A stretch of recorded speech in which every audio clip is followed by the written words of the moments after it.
Members, can we join? Members who are outside, let's join and be here for 30 minutes as we take off. We're left with 2 programs. We are going to give ourselves 30 minutes to finish them. The presentation to be chaired by Secretary Production and the Social Service. We shall give them 10 minutes, so that at least by 4:30 we will close. Let's come in, we join members outside there. Let's come and finish the session.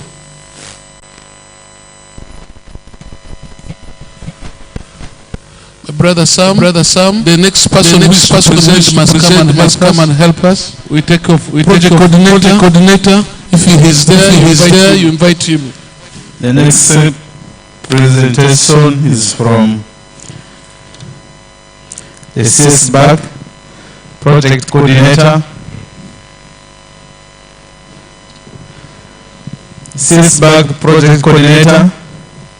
If CSBAG is not ready, I will request to move to the next program. He is waiting for the ICT. He has it on flash.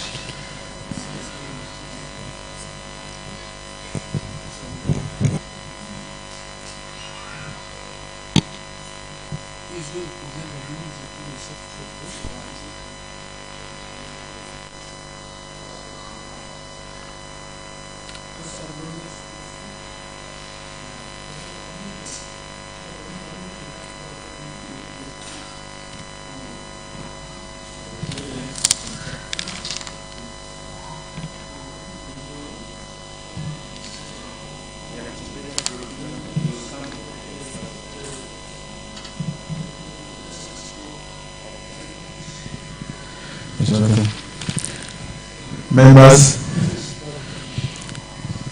CSBAG, we are shifting you to the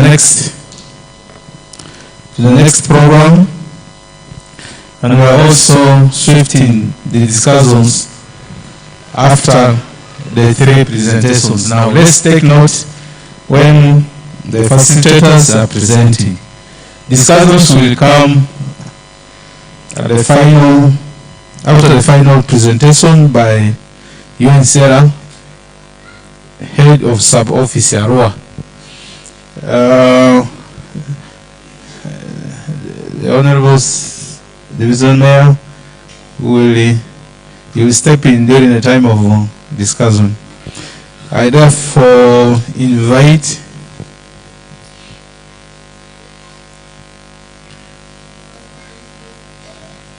the City Production Officer. City Production Officer, please. City Production Officer.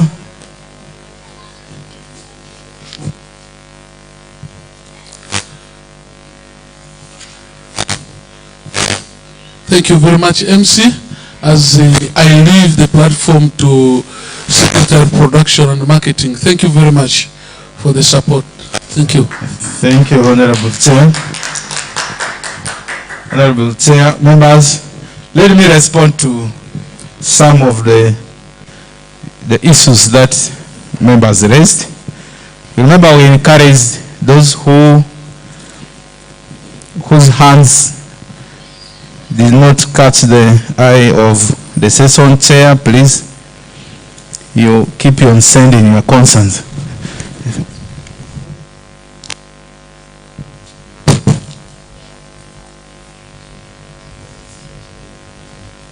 These are some of the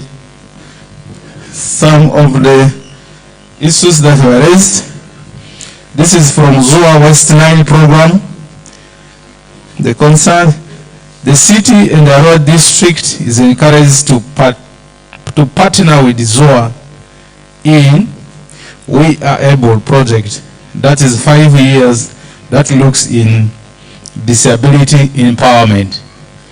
ZOA, the representative ZOA, please, Arowa City and Arowa District, there is any opportunity for partnership with ZOA in We Are Able project.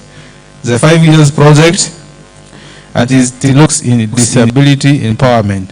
In areas of training, disability unions, skills development, land rights education for disabled persons.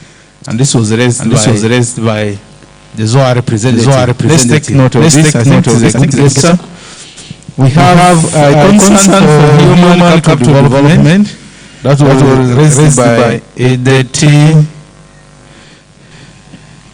the youth chairman, Arua City. Under the increasing need for empowerment, there's been a lot of reports indicating alarming rate of teenage pregnancy in the city. Since the schools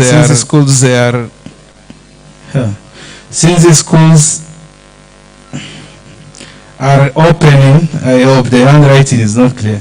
I would suggest these young girls are identified and skill them and take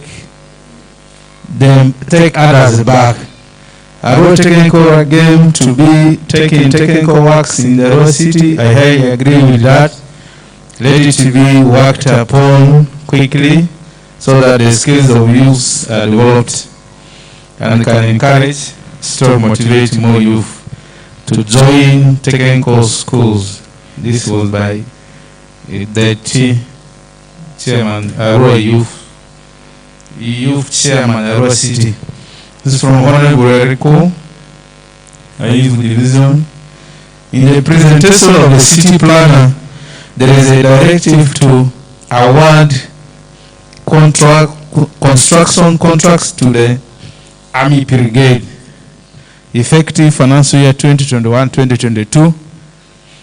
And yet previous programs like OWC have had challenges. Do we have a leverage to deliver timely projects so that we do not return project funds to the Consultative Fund? Yes? That's Honorable Eriko, I Division. I Division, Eriko. Not you, Honorable. This is another Honorable. I think it's from IVU Division. Please, as I read these concerns, production get prepared. And the session chair is going to be,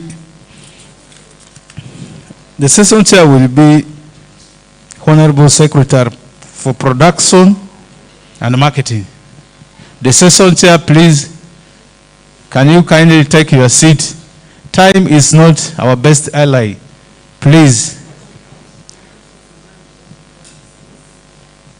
Secretary Production and Marketing, please. You are the next session chair. So this was a concern by Honorable Ereku, IF Division, saying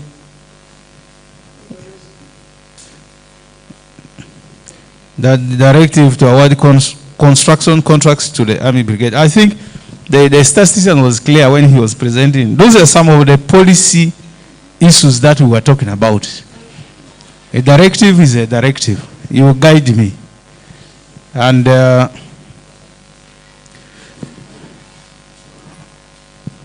when I attended to the president's speech, by that time when he gave this directive, he said he has tested the Army Brigade.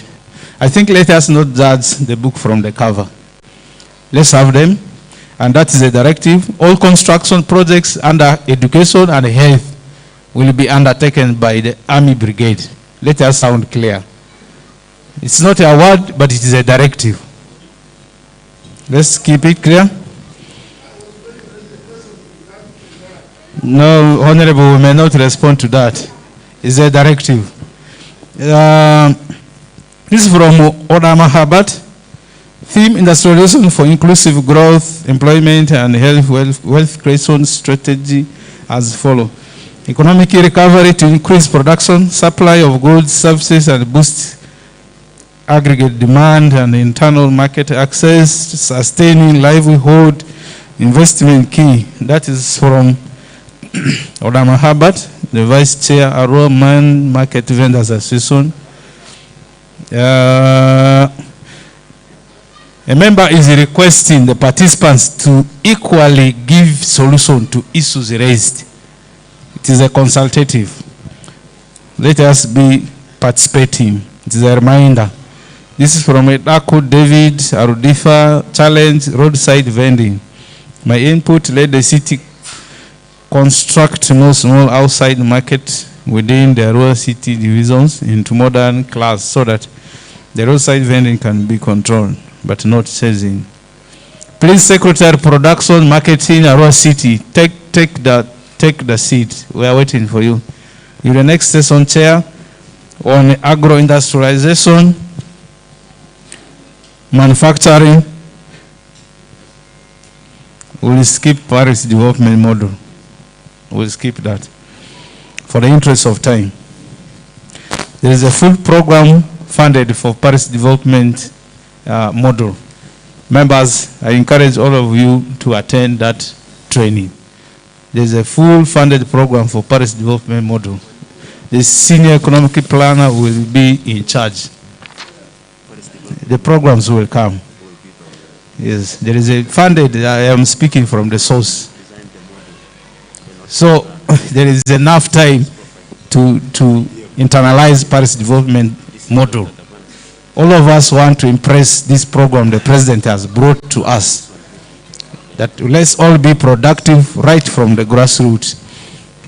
So we'll have a presentation on agro-industrialization, manufacturing, and then, yeah, that will be, the session chair is Honorable Secretary of Production and Marketing. Please, IT, present display the presentation.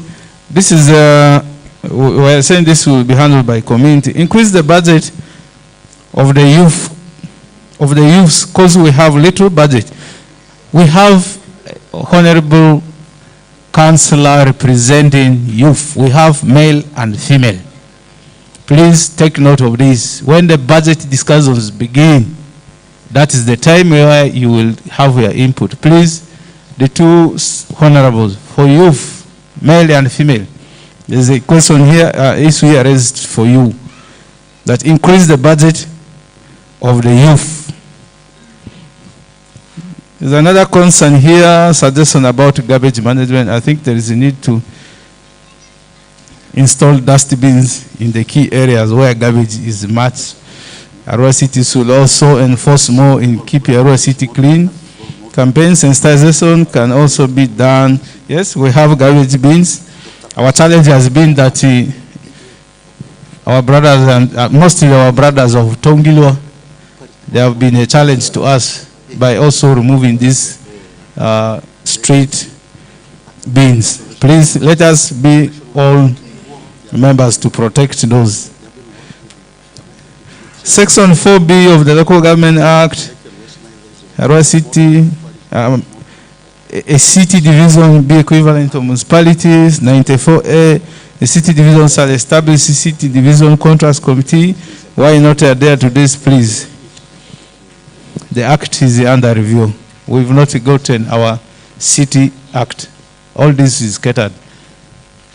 By the time to be there, we remember during the customization of the city structure, there was a position for city division procurement officer. So the city divisions will have their own procurements, as the city also will have its procurement. Let's wait and be patient as this act is being revised, will be amended. Under health, voted a VIP toilets and resorted to waterborne toilet. I think this was a community demand driven. Please get in touch with the education office to address these concerns. This is a strategic initiative for women in the Horn of Africa. Recommended, come up with ordinance that will be taken. Okay. So members, those who have some issues, please, in the next discussion, you can send them.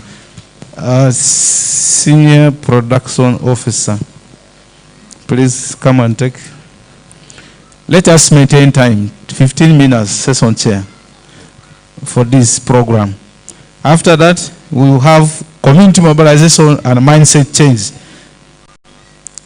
Then presentation from CDF, presentation from development partner, that is UNSERA, head of sub-officer Arua. This will be chaired by Honorable Secretary, Social Services. The session chair right now undertakes agro-industrialization, manufacturing. 15 minutes. Thank you. Thank you, moderator. The presenter, you're most welcome to present what you have for the members. Members, they have been a practice after lunch. Participants used to dodge. Remind your neighbor, if you identify him or her sleeping, you're most welcome. We are given 15 minutes. Yes. Hope we shall be within, because farmers do not do theory, they do practicals. You're most welcome. Thank you, Chair. For interest of time, I observe the protocol. That is my name, Luke Taban, the Acting City Production Officer.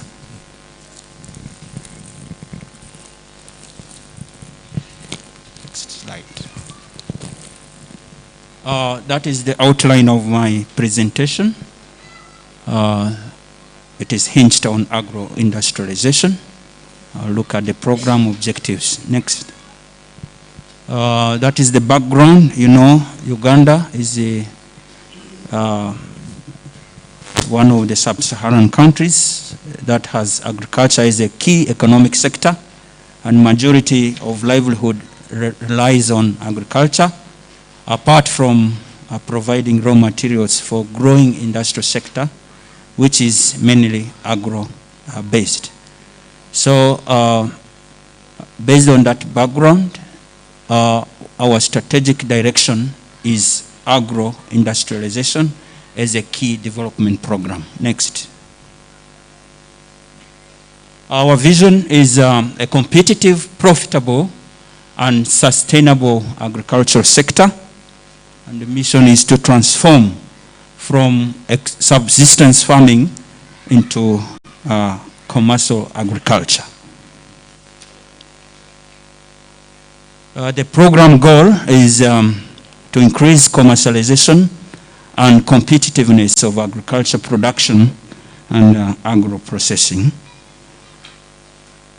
The program objectives are: one is promote agro-processing of priority agricultural commodities for value addition, which we shall see later.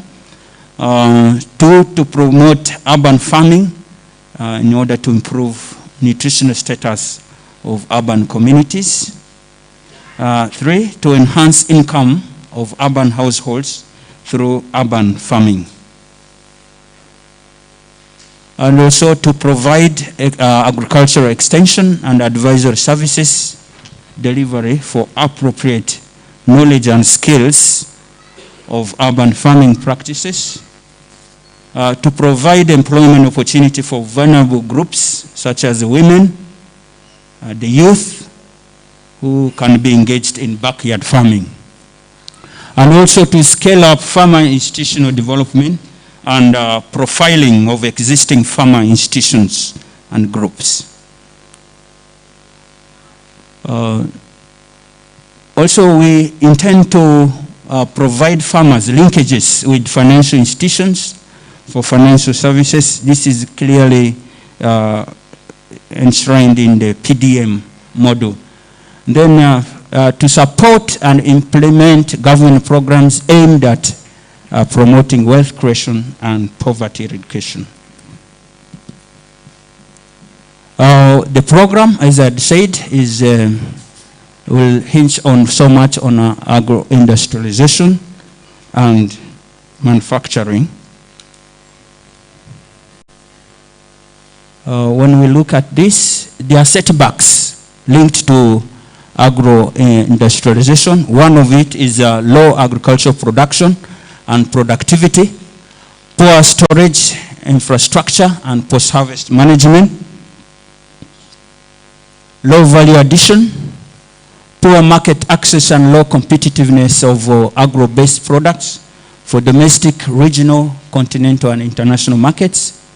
There's limited access to agricultural finance services and critical inputs. Then poor coordination and inefficient institutions for planning and the implementation of agro-industrialization. What is our situation as of now? We shall look at the strength and weakness, opportunities and threats as regards the program. Our strength is, one, there's available skilled staff to transfer knowledge and skills to the farmers in the city. We are around 9 in number to ensure this is achieved. Then many households have existing open spaces at the backyards. Then availability of higher institutions of learning, such as Moni University, Nile University, which will help in training extension workers. There's the presence of Abizade, which will help in transferring new technology to the farmers. We also have availability of value addition facility at our Windiri market to cater for the grains. It has a capacity to consume 3 tons per day. So it's, it's a big strength for us there. We also have West Nile Agro Input Dealers to provide quality seeds and input. Our weakness, we still depend so much on poor farming methods and limited funding to implement planned activities, inadequate staffing to transfer knowledge and skills to farmers of different interests, limited extension advisory services, and also land fragmentation. Opportunities, we have an increasing population of Arua city ready to provide market for the farmers' produce, and we also have new technologies being developed at Abizade. Then a generation of employment for women and youth in the city. Farming households could also use open spaces to practice backyard farming. We have supportive government interventions for industrialization. We have inputs being distributed under OWCC. We have also the Agriculture Cluster Development Program, which is so much seen in IF division.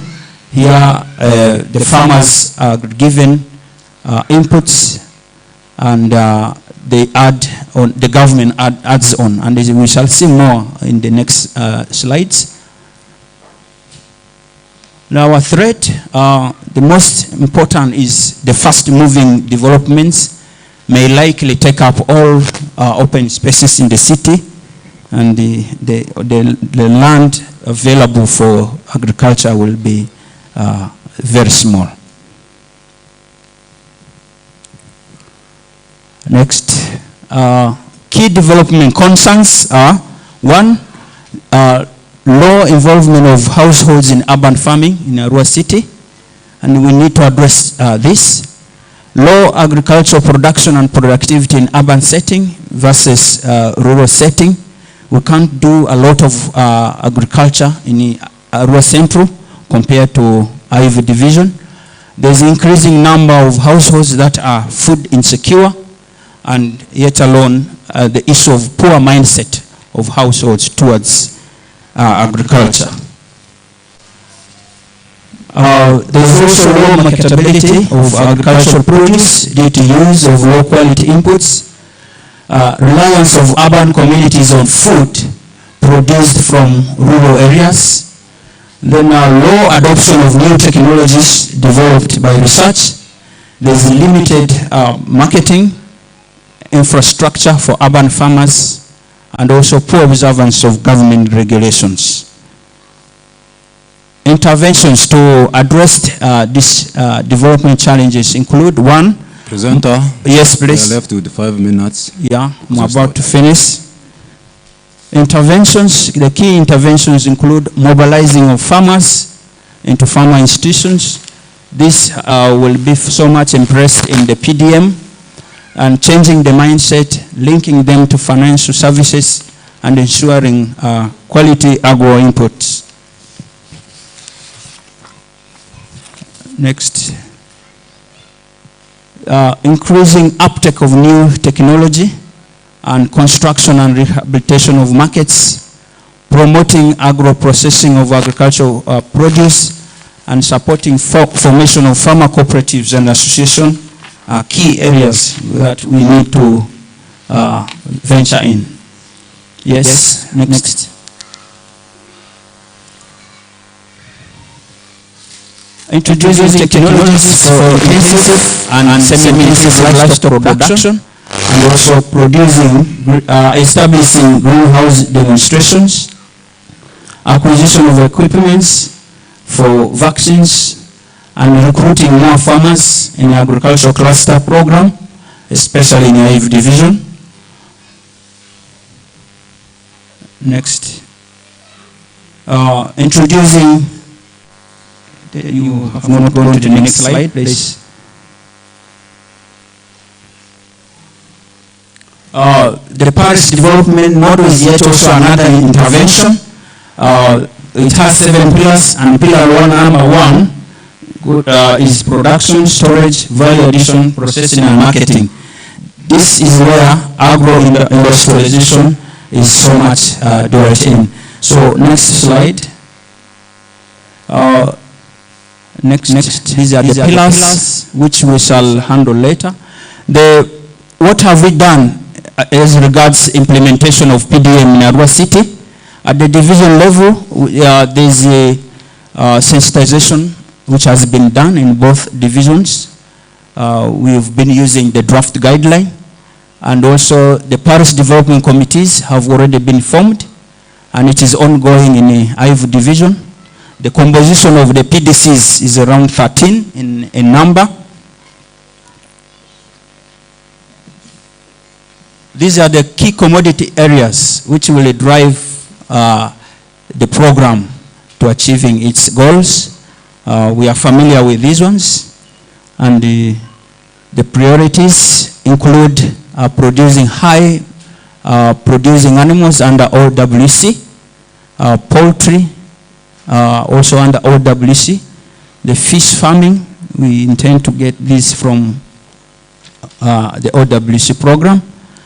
Issues related to promotion of urban farming, construction of animal holding ground, rehabilitation of markets in Central Division, and support to livelihood, and also mobilization are key areas for next financial year.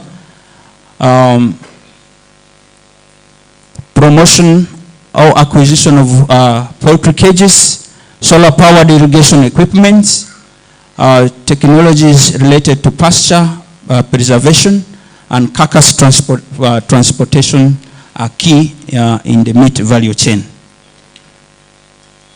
Next. Arua City Council projects will include purchase of land for construction of modern abattoirs. We are thinking of one in the Central Division and another in the IF Division, specifically Odramachako, and also animal holding grounds and market infrastructures in Aivuni and Riki. Purchase of land is one of our core issues if we want to improve the existing structures in the city. Next. There's water for production and climate smart agriculture, inspection and certification of agro commodities, demonstration platforms, and tractor hire services. The tractor hire services are so much, we shall look at more in the IF division. There's already one tractor for hire under the ACDP program, and is stationed in Oluko. Next. Issues related to agro-processing concerning vegetables, fish preservation, research facilities are important. We have one regional lab at on your way to Ivo Division headquarters. It is a regional lab for disease investigation as related to animal diseases. We're introducing plant clinic and fish hatchery and poultry incubator and feed mixture are key projects we intend to dwell on. Presenter, yeah, you can conclude. Exactly, that marks the end of my presentation, but there are pictorials which shows how farmers can be enticed to agriculture, and as questions are welcome, the IT specialists can keep showing the pictures of what we think can drive the program forward. Thank you. Thank you very much, presenter. Members, that marks the end of our presentation. You can give an applause to the presenter. I hope you have noted the key issues. We have a new program called PDM, Policy Development Module. We are aware that late 1990s, there was PMWA, followed with NADS, followed with Operation Work Question. Now we have Paris Development Module. I hope you have noted. During the time of questions, you need to raise it up. Thank you. That marks the end of our presentation. Thank you for listening. Thank you, the session chair. Next on our program is a community mobilization and mindset change, presented by the City Community Development Officer, and session to be chaired by Honorable Secretary, Social Services, Arua City. Madam Honorable, you are most welcome. 15 minutes. Thereafter, we will have a presentation from the City Development Forum by City Development Forum President. 15 minutes. Then we will have presentation from Development Partner, that is UN Sierra, and those are 3, and the CS BAG, if they are prepared. Those are 4 presentations to be chaired by Honorable Secretary Social Services. And then thereafter, immediately we have discussion. Yeah, thank you, ladies and gentlemen. I want to welcome you for this session, and I want to appreciate the budget desk for putting me the last chairperson. I know you are going to listen to it because community mobilization and mindset change is very ideal for transformation of our cities. Gone are the days where you think very crude and remote and take most of our times for discussing rumors which will never help us in the community. I'm very happy that we have our former leaders here, both technical and political. I think it is a very good integration which will uplift the city in line with our vision, the national vision 2040 and beyond. So I want to take this opportunity to invite my presenter to be precisely and direct to the point. Thank you.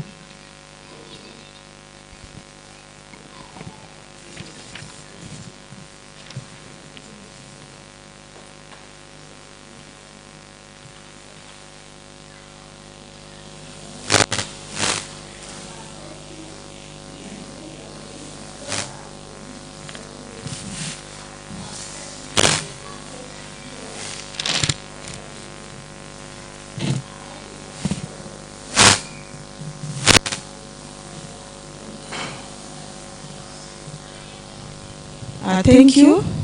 I am coming to present a community mobilization and mindset program. Program overview. The goal of the NDP3 2020/2021 to 2024/2025 under the program of community mobilization and mindset change is to increase household incomes and improve quality of life of Ugandans. And this will be achieved through implementation of the 18 NDP3 programs. Among the key focus areas of the plan is to, 1, empower families communities, and citizens, and focus on mindset change to ensure effective participation in the development process. However, for this to be realized, there are key elements that need to be addressed in an integrated manner, such as mobilization and empowerment of the population to effectively participate and respond to various development initiatives, support institutions to deliver social services, provision of civic education and mindset change program, and address negative cultural practices and beliefs. Our program goal, the community mobilization and mindset change program goal is to empower citizens and communities for increased responsibility and effective participation in sustainable national development. It directly contributes to the NDP3 goal of increased household income and quality of life through increase in participation, productivity, inclusiveness,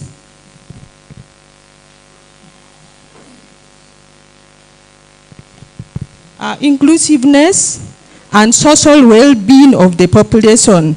The program is premised on the realization that a country will actively engage its citizens to provide more public awareness, sensitization for positive mind change, and reducing negative cultural beliefs or practices that hinder people from participating effectively in development programs. Our program objectives are as follows. One is to enhance effective mobilization of citizens, families, and communities for development. The second one is to strengthen the capacity of the existing institutions, local structures, and local actors for effective mobilization of communities. The third one is to promote and inculcate the national vision and value system. The fourth one is to reduce negative and cultural practices and mindsets.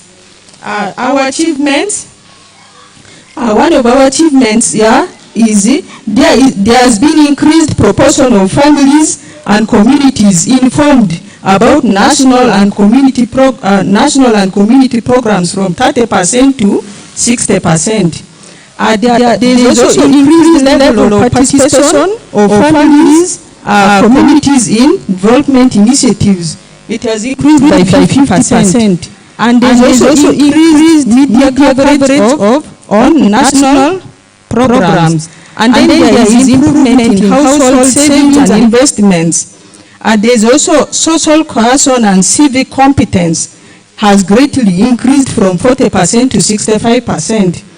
Improvement in the uptake and utilization of public services such as education, health, child protection, population services, water and sanitation, livelihood programs at the community and city level. There is increased adult literacy rate from 30% to 80%. And there has been great reduction in prevalence of negative social norms and cultural practices that perpetuate gender inequality. Planned activities, community mobilization and campaign programs undertaken to increase uptake of government programs. The second one is community feedbacks organized in form of barazas. And then there is the design and implement a program aimed at promoting household engagement in culture and creative industries for income generation. And then establishment of mindset change programs, the enhanced level of media engagement in promotion of government policies and programs, public education programs on government policies and programs conducted, established community resource centers. Next. However, our challenges are as follows. A negative attitude of the communities in attending and embracing government programs, limited funds for facilitating the fund activities. We also have political interference in the implementation of government programs. We have budget cuts from the central, greatly affects the implementation of the planned activity. activities. There's also high level of poverty among our communities. Next.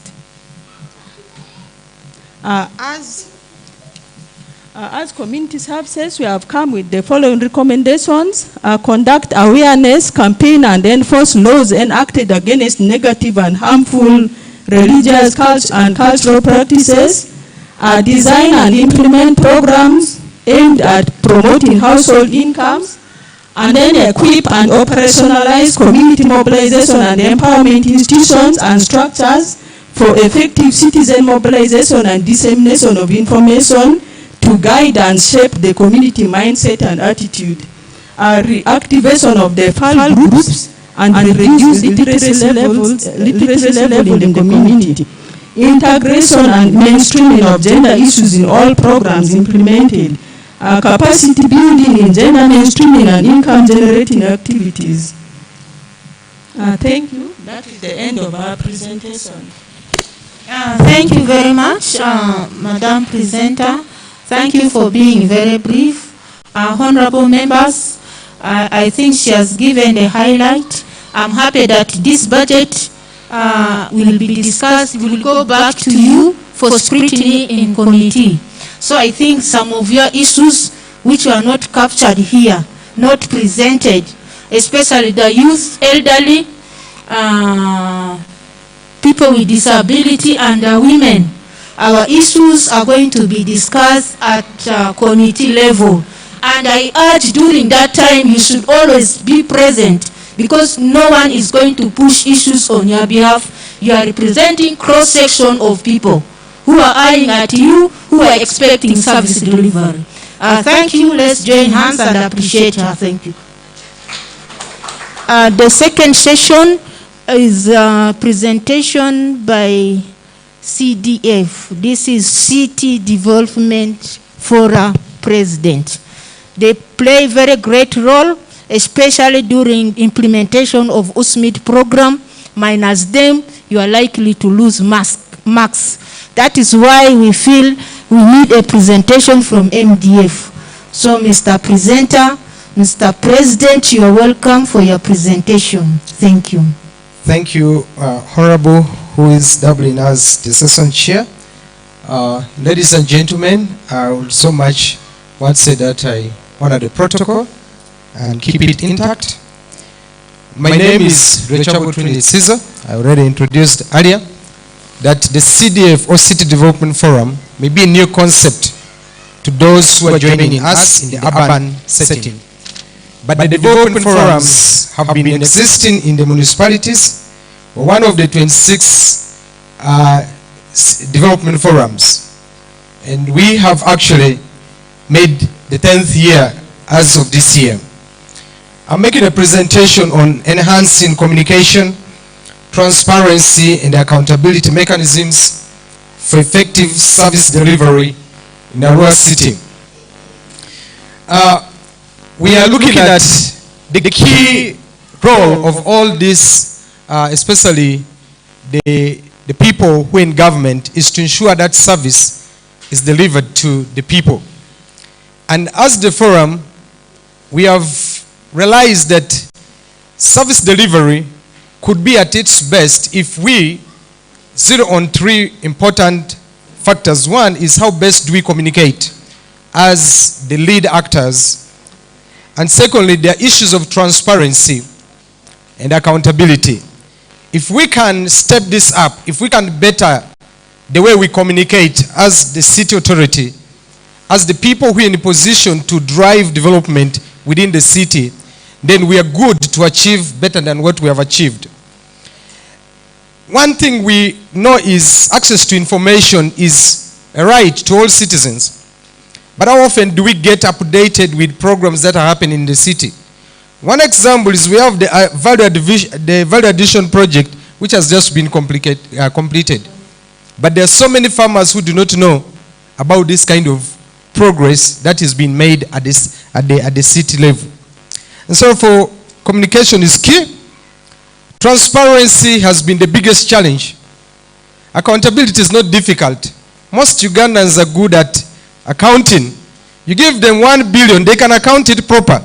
but the means to achieving the accountability, the issues of transparency. If we can put this together, we believe, as a city, we'll be able to move far. I want you to imagine you are expecting your wife to deliver a single baby, and then in the hospital, she has given birth to 6 babies. What a shock would you be in? Also imagine yourself in a situation where you wanted from MTN to order airtime out of the 1 million you have in your account. You only wanted airtime worth 50, but you have instructed you want airtime for 1 million, and you have endorsed it. And then part of that money was supposed to be for your feeding and the rest. Imagine your feeling.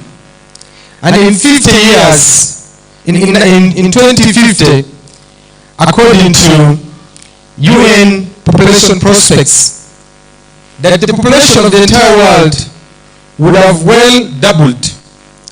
And that takes into consideration a country like Uganda, that as of today is 41 million people, is likely going to be at around 89. Arua city, that had a lower population as of today, as of current, is at around 3,603 people. By 2050 will be double. And now this puts pressure on service delivery to the people and even the quality of life. And challenges such as housing and access to basic services have been earlier on clearly indicated to be under pressure. And that is the kind of challenge all of us should be tailoring our budget and planning process to. And I'm glad that the program-based planning has well in detail addressed these challenges and is coming up with programs that are not sector-based. And then we're able to see all of this moving together and implement the programs as they are integrated. Now, we believe to achieve this best, we should be able to measure our services based on the following. 1, can our strategies as we laid them today for this planning and budgeting, can they be based on the fact that we have done correct need identification and we are where this planning started from the wards? Now, how well were the citizens engaged in coming up with what will be important priorities to them? Secondly, when we are strategizing, do our strategies take into consideration making sure that we will make services accessible to people? It's the question of accessibility. Thirdly, are these services we are planning for, are they affordable? Can the ordinary person be able to afford them? 3, how reliable are the services that we are coming up with? Can our strategies guarantee that there is reliability in providing these services to the people? Those are the questions we need to ask. And 5th is the question of sustainability. Are we going to be on, or we're going to be on, off, in making sure that whatever we have started lasts to meet the needs of the current generation and even that is next? And thirdly is the question of inclusivity. Is everyone on the same page? Are we so sensitive about issues of gender, issues of other cross-cutting issues? Is everyone involved? Persons with disability or persons with other additional interests, are they all being put to participate in the process? And that's very key, because one thing we know, whether we're doing well or not, it is a measure to balance the demands from the people and the ability of the authorities or the government in place to deliver them. And therefore, as I move towards the close of my presentation, we have recommended the following, so that we know that the service we're going to deliver answers the issues of efficiency and its effectiveness. Now, what does it take for us to achieve that level of effectiveness in the delivery of the services? 1, all stakeholder participation in planning, implementation, monitoring, and evaluation. I am glad when the public sector presentation was made, it brought clearly how they are going to engage everyone in the process. And that's why we are here. You have religious institutions, we have all the stakeholders here That is the desire we have, to see that all stakeholders participate. And can we eliminate the vice of corruption at all levels? You see, right now, we would have counted more roads in the city that are tarmacked. But we lost money that was meant for Mango Road a few years ago. No one talks about it anymore. But those were going to be achievements we would have registered on tarmacked land or roads. But that's no more. Why? Because we went sleeping when a few people were tampering with resources that was meant to serve the people. Then it's very, very important for us to close the leakages in our resource management. We may have little resource, but if we can manage that well, and we avoid part of that resource leaking, and therefore not translating into the right service that can improve the well-being of the people, then we are bound to lose achieving effective delivery of services to our people. We so much advocate that there's need to invest more in human capital development. Details of this were submitted. Position private sector in the center of development agenda of the city. This is very important. We should put at center of these issues of greening, protection, preservation, and conservation of natural resources for a smart and hospitable city to attract more economic value visitors through the public-private partnership. That is it. If we can move along this line, we'll attract tourists, we'll attract people who can contribute to the growth of our economy. One interesting thing in position in the private sector, we all know what the change we have achieved by just one local football club coming in. Onduparaka changed our story. It pressed this place into the eyes of the rest of the world. And now came recently the Arua Hill. Now we can achieve more when we put the private sector in the center of leading our actions to achieve sustainable development. And I think this is one thing which has already been adopted, and all we now need to concentrate in is closing the gaps for leakages. Mr. President, you should be winding up. Thank you. I'm good to go. We should be able to promote local economic development initiatives. There's a lot. We have the potential in putting our monies for agriculture, commercial agriculture, aquaculture, and things like apiculture. This is the potential we have. So our local economic development initiatives should be paid attention to, we recommend, because this can increase the resource baskets that we have. Invest in community mindset. This has been presented, but we want to emphasize that we should concentrate more on the youths. Because when we look at the population we have more of the young people. So if we are not concentrating our community mindset target on the youth, then we're going to lose the direction. So that's our proposal. Invest in research and development. Put in place mitigative measures for disaster. We're already experiencing floods here. And what are we budgeting? I've not seen anything towards disaster management in some of the earlier presentations. But we have the possibility of being hit by disaster. Improve communication and public relations. Recruit competent team to deliver services. We have to stop these bedroom appointments where people start occupying spaces without the competency. Now we're going to have the City Service Commission. And this should be people of integrity who should be able to give the jobs to the people who have the competency. Once we mix up, we're giving appointments in bedrooms, then don't expect certain deliveries. And that's common around Uganda. And lastly, can we build leadership capacity of our managers to lead service delivery under different circumstances? Ladies and gentlemen, we can no longer manage these public offices using our lecture notes from the universities. People do not need to be managed. People want to be led. Can we add to the competence of management leadership skills? We have good managers, but we have poor leadership skills. And that's why it's very difficult for people to listen to some of the things we are spearheading. I really pray that we will be able to put this in order. As I conclude, going forward, we need to reaffirm our commitment as stakeholders. All of us, we need to reaffirm our commitments into fighting the cancer of corruption and the petty fights among ourselves, painted with old-fashioned political, tribal, and religious colors, if we are to make Arua City a true pride of West Nile.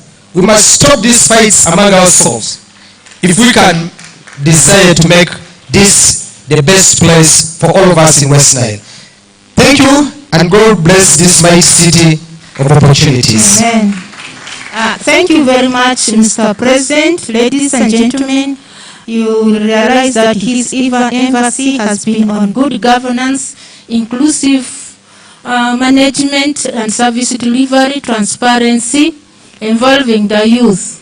And the youth should also be very vigilant in also contacting things which are pro-government. You should not be used as a tool for disorganizing the already established institutions.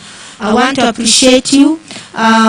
Ladies and gentlemen, you realize that by the Constitution we are not supposed to pass government discussions beyond 5. I think Madam Speaker is here with us. She is well versed in it. With this, I just want to request for extension for at least 30 minutes for us to conclude what we are discussing here. Thank you. If you can second it.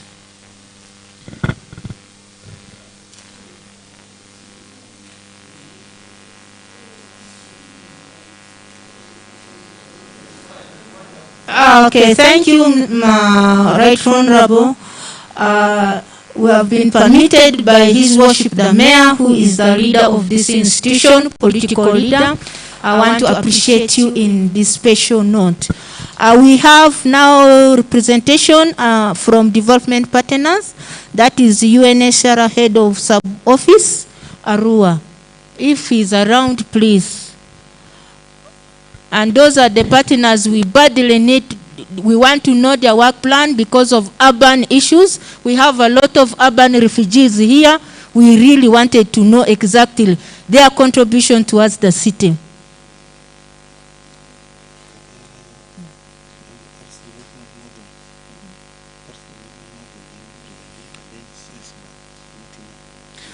Thank you very much.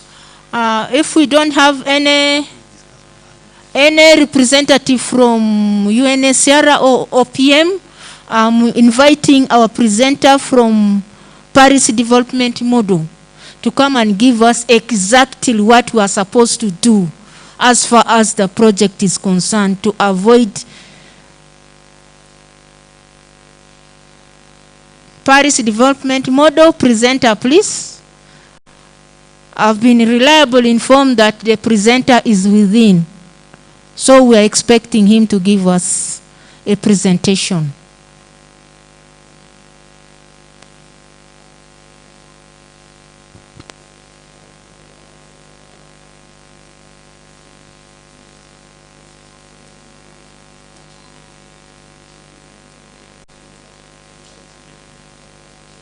As he's coming, members, let us be very keen to know our roles as leaders who are supposed to be beneficiaries to avoid conflict of interest. Thank you. Mr. Presenter, you're welcome.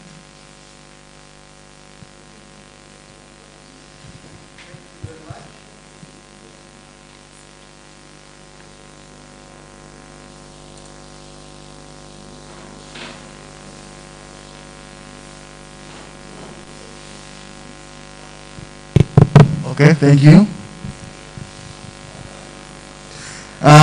Madam Chairperson, my presentation was a precursor to the partnership development model, and the title was on the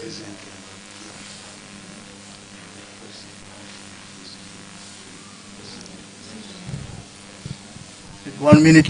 Yes, thank you. Yes. Yeah, you are protected. Yes. So it was a precursor under the parish development model, but the moment our production, the one who presented on production talked about the parish development model, we don't have to repeat it for the interest of time.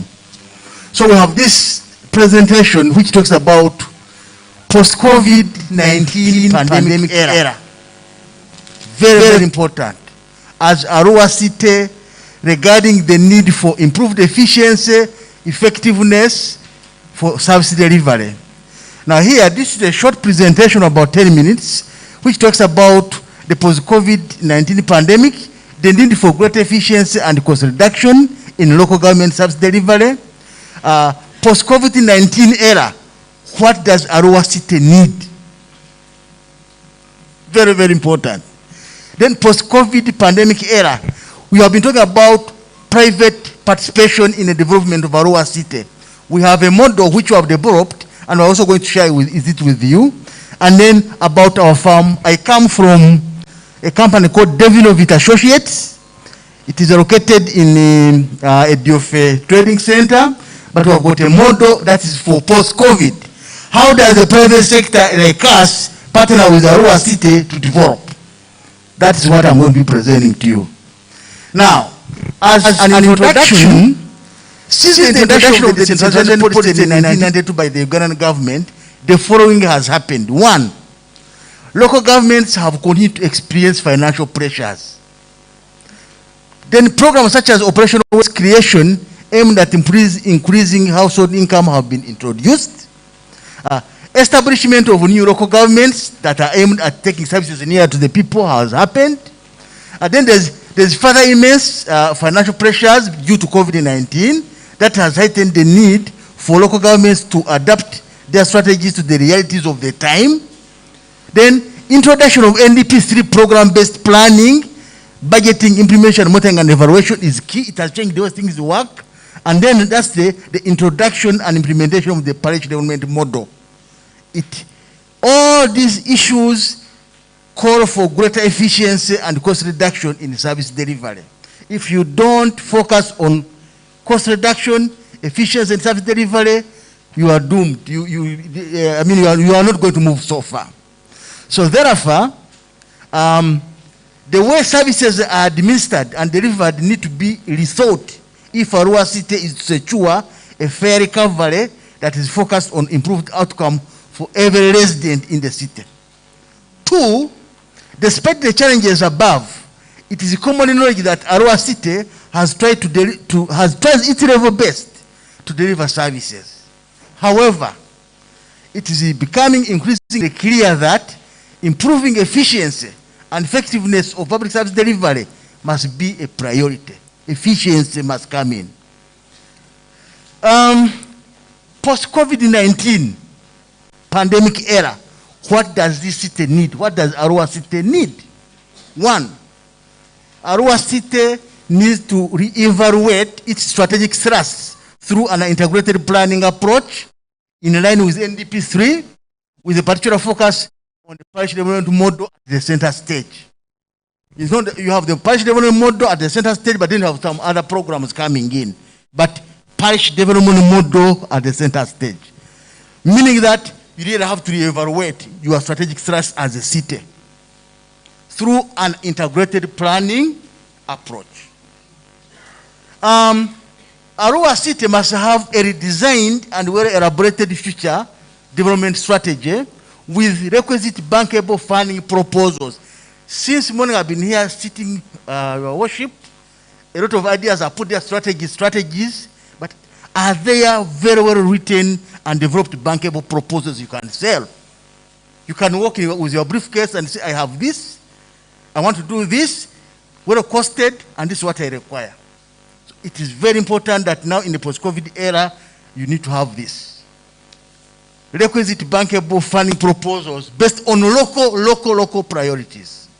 Then promote city local governments to work together as a single unit. Now, you have got two divisions, yet they do they do the same thing. If, for example, you're having a planning session, each of them can hold a different session. Why can't you do it in such a way that the planning is the same, but when it comes specific, then you put them in a group. Other than holding two different workshops, you can have one, but when it comes to separating them, you separate, but then you kill two birds with one stone, because you don't have the money. This is post-COVID era thinking. Promote city local government to work together as a single system rather than separate entities to maximize available economies of scale in the areas of planning, in areas of training, in areas of project management and monitoring and evaluation. Then also, the Arua city needs to take advantage of available opportunities for partnership, including central government, the development partners, private sector, NGOs, amongst others. Then lastly, on the what Arua city needs to do, your worship, is harness the benefits of digitalization. Digitalization can make you save a lot of resources. Harness digitalization in area of planning, budgeting, monitoring and evaluation, and reporting for efficiency, effectiveness, transparency, and accountability in service delivery. Utilize the digitalization. Next slide. Now, we have a collaborative model as a private sector, and if others are even here, we want them to see that this era has changed. It is not an issue of saying, I'm a consultant, give me money. We must also be seen to be contributing to the development of our places where we are. Now, as a part of a corporate social responsibility, the Division of Social provides technical assistance support or works with entities striving to strengthen the public service delivery support for most vulnerable groups with aim to create a resilient society. Now, the collaboration framework model is comprised of a combination of unpaid and paid services that are mutually discussed and agreed upon with the collaborators. Now, for us as development, what are those services we offer that are unpaid for? One, we are able to sit down with you and brainstorming and development of concepts and ideas on local development priorities for bankable, fundable projects. That is an unpaid service. This is a post-COVID era, you know. Two, conceptualization and documentation of requirements of integrated web-based monitoring and evaluation systems.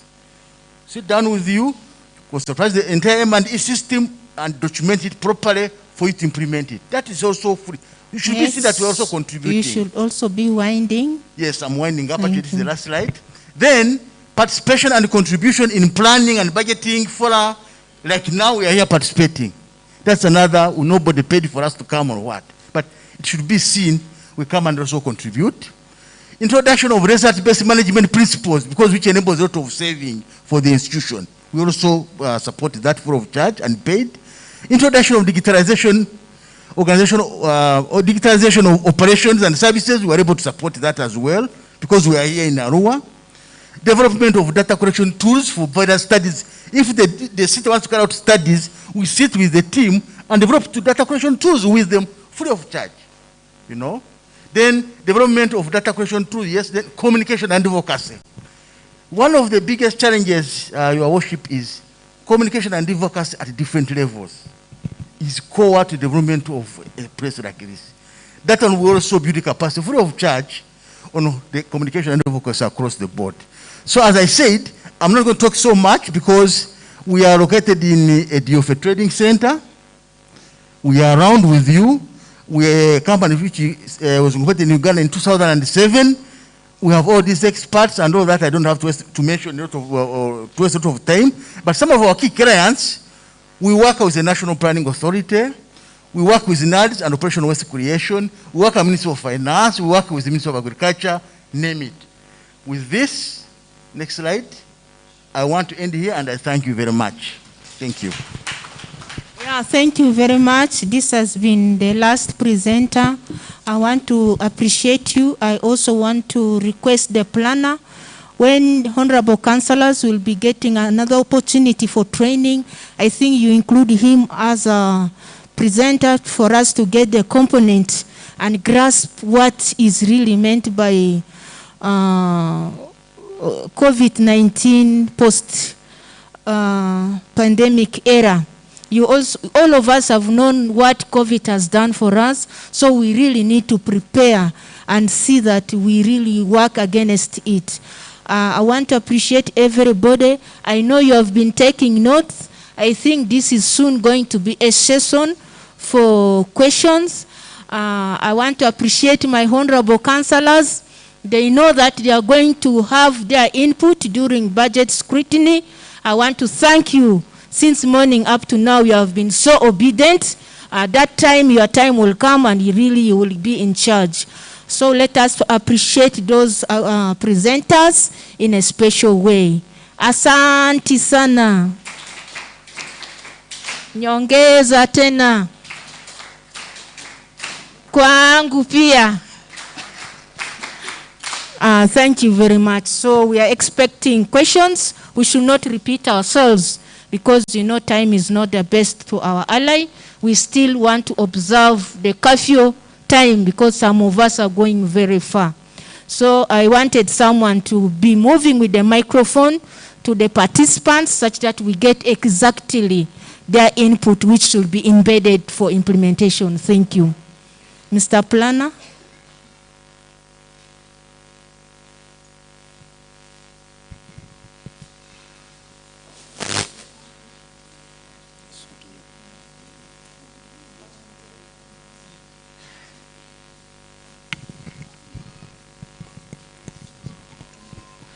Thank you. We want to begin with the Operation Wealth Creation because of late Arua City got the least consignment. So we want to know exactly what is happening, Mr. Wealth Creation. Okay, thank you.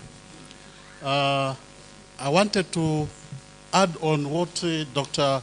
Consultative has been presenting here. Recently, I was one of those summoned to Gulu to go through the PDM project.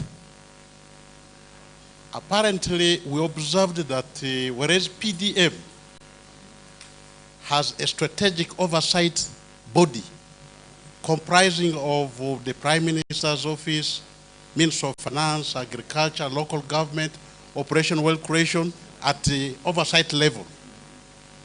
And then at the tactical level, which is now at the district and the city level, there was an omission. But there is operation level at the parish level.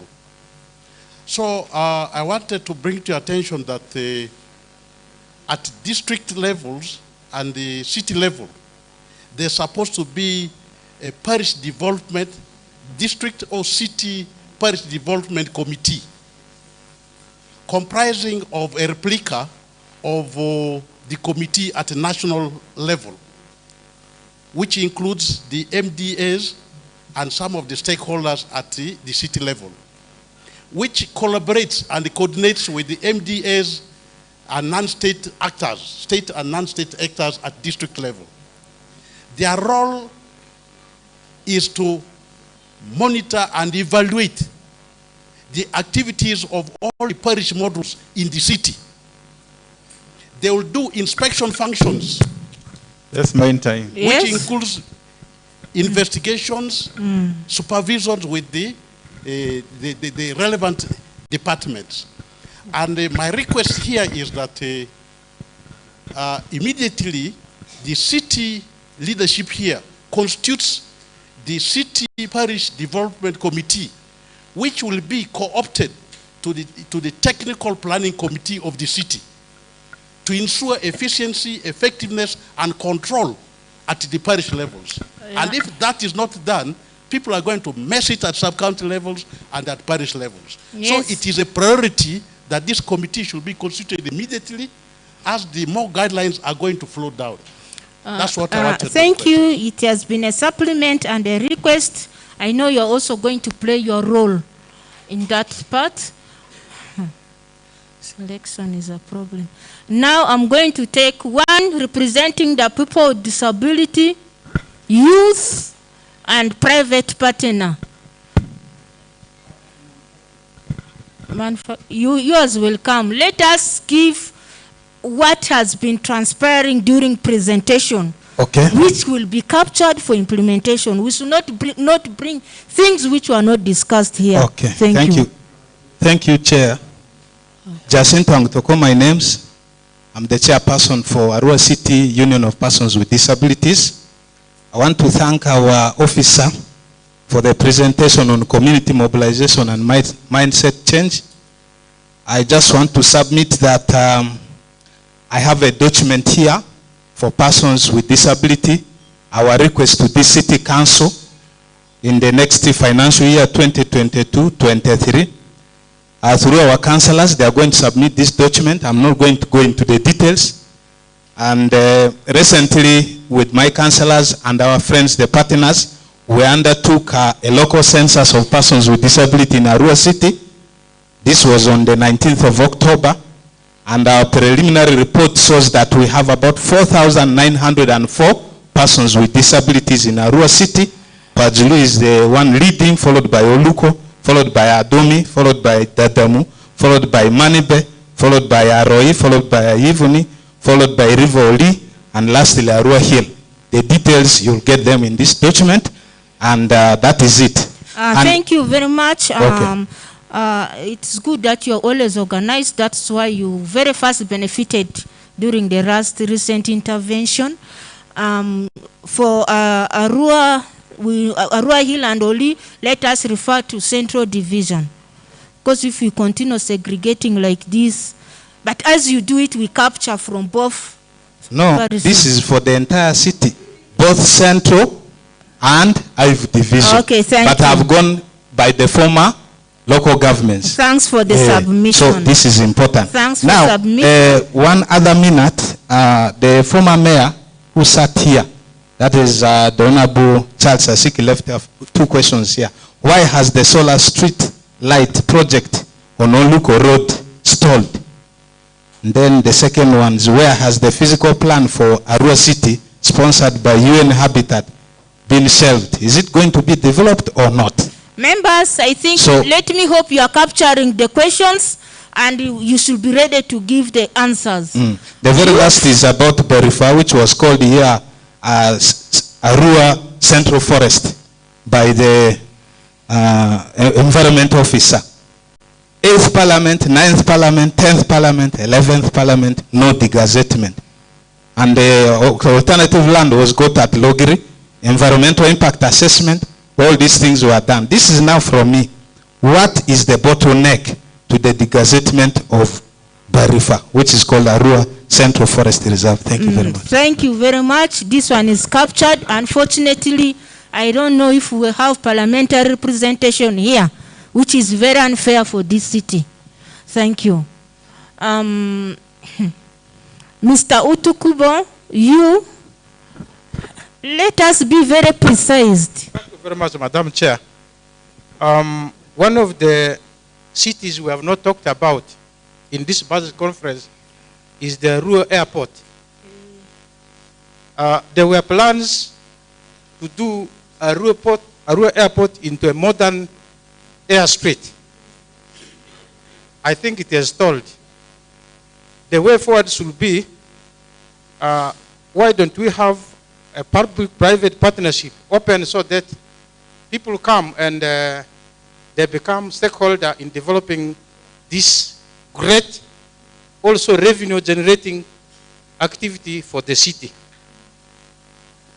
This is coupled with the intertransport linkages in terms of railway, in terms of cargo transport, and the passenger other transports integrated.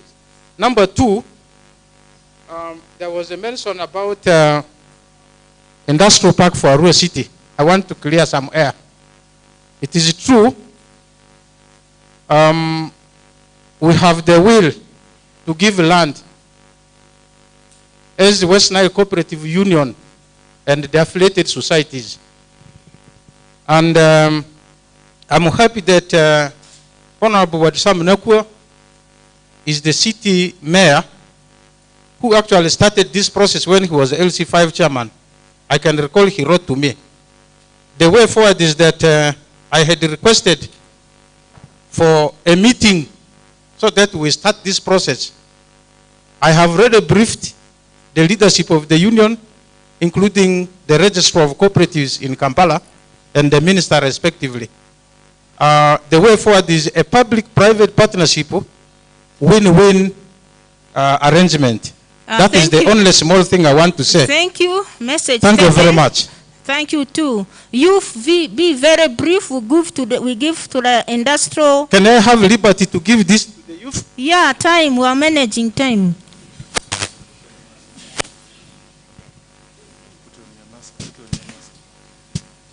If you have burning issues, please write down, direct to the respective focal person. Still, it will be responded to. I would like to appreciate all of us for enduring up to this time. Call me a dirty favorite, the Youth Council Chairman for Arua City. I've been listening carefully to all what has been presented.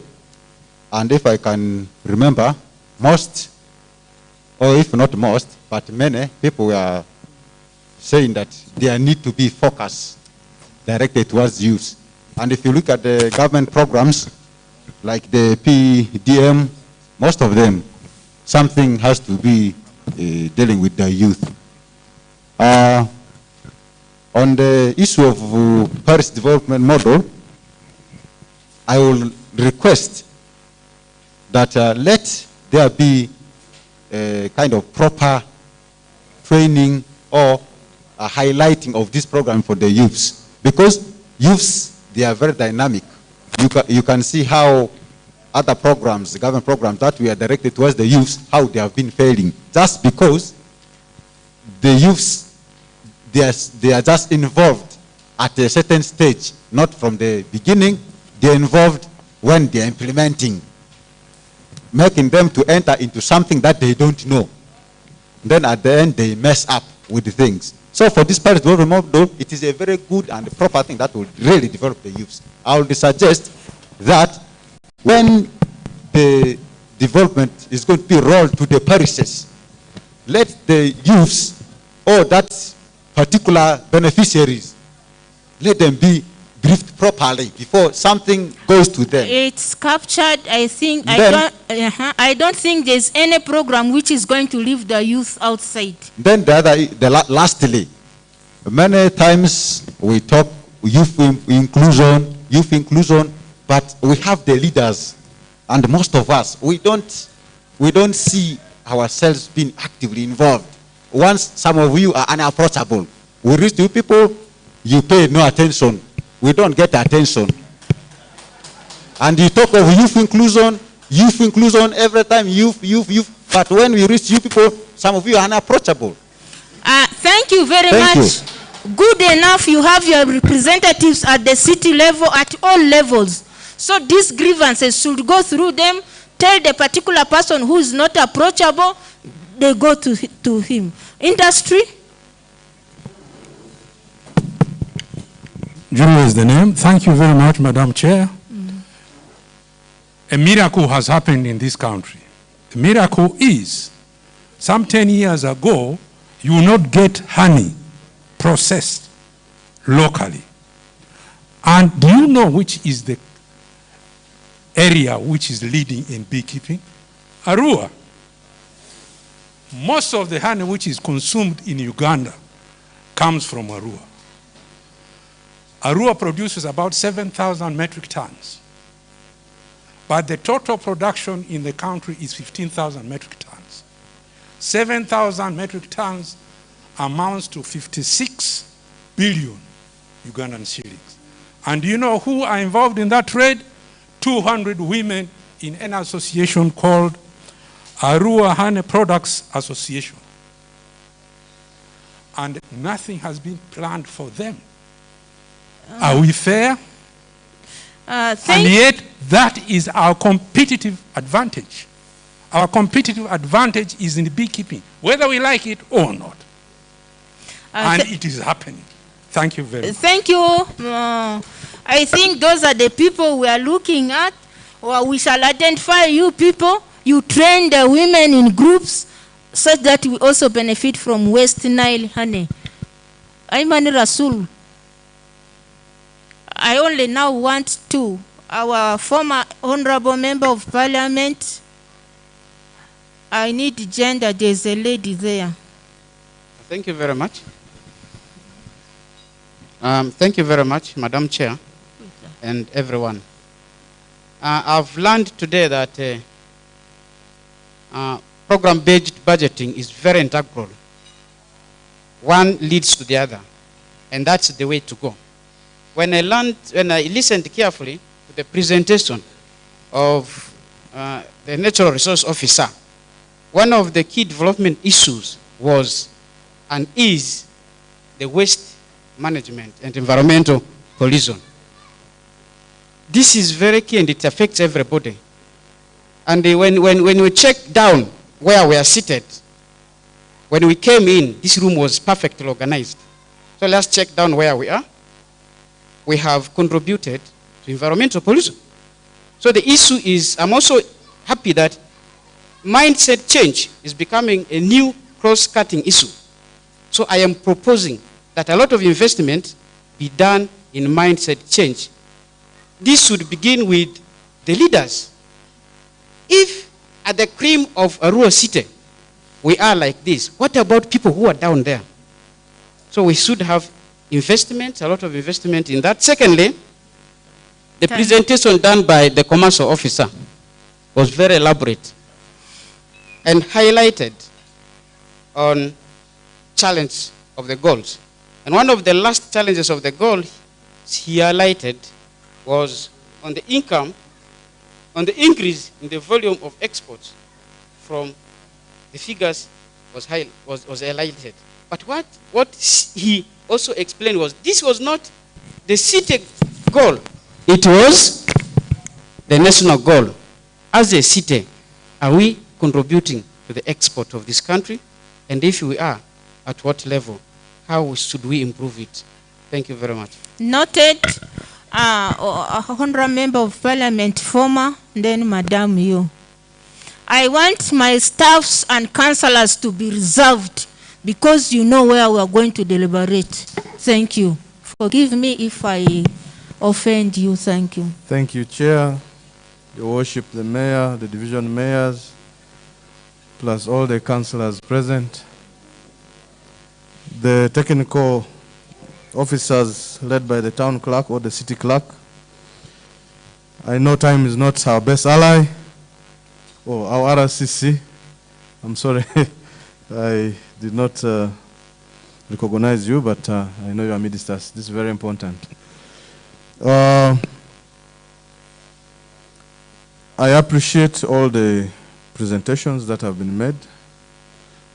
And because of time, I'll just make a general comment about this very important process in our resource mobilization and utilization stage. The budget conference is very important because it highlights what is at hand or where we're coming from and what we anticipate in terms of resources to be able to deliver services to the people. And the idea of having regional cities and Arua inclusive was to bring the services hitherto that were delivered, or the people from West Nile or Arua sought for in Kampala here. So when we are discussing the budget process or the budget, we must focus strategically to be able to tap resources that will deliver services that has been taking us to Kampala here. So when I heard the city finance officer making his presentations, and when I got the printout, there are a lot of comments indicating there are no changes. There are no changes. Things have remained the way they were. And yet, in the past one financial year, there was a lot of mix. There were a lot of inadequacies. Arua City Council was still being treated as Arua municipality. So, are we still planning based on these figures? Who is fooling us? Is it Ministry of Finance? Is it the National Planning Authority? Are we fooling ourselves here in this house? So what is happening? Because these are figures meant for one division in Arua City. These are not figures for two divisions. Arua City Council is the biggest in terms of population and land. That one, nobody should deceive me.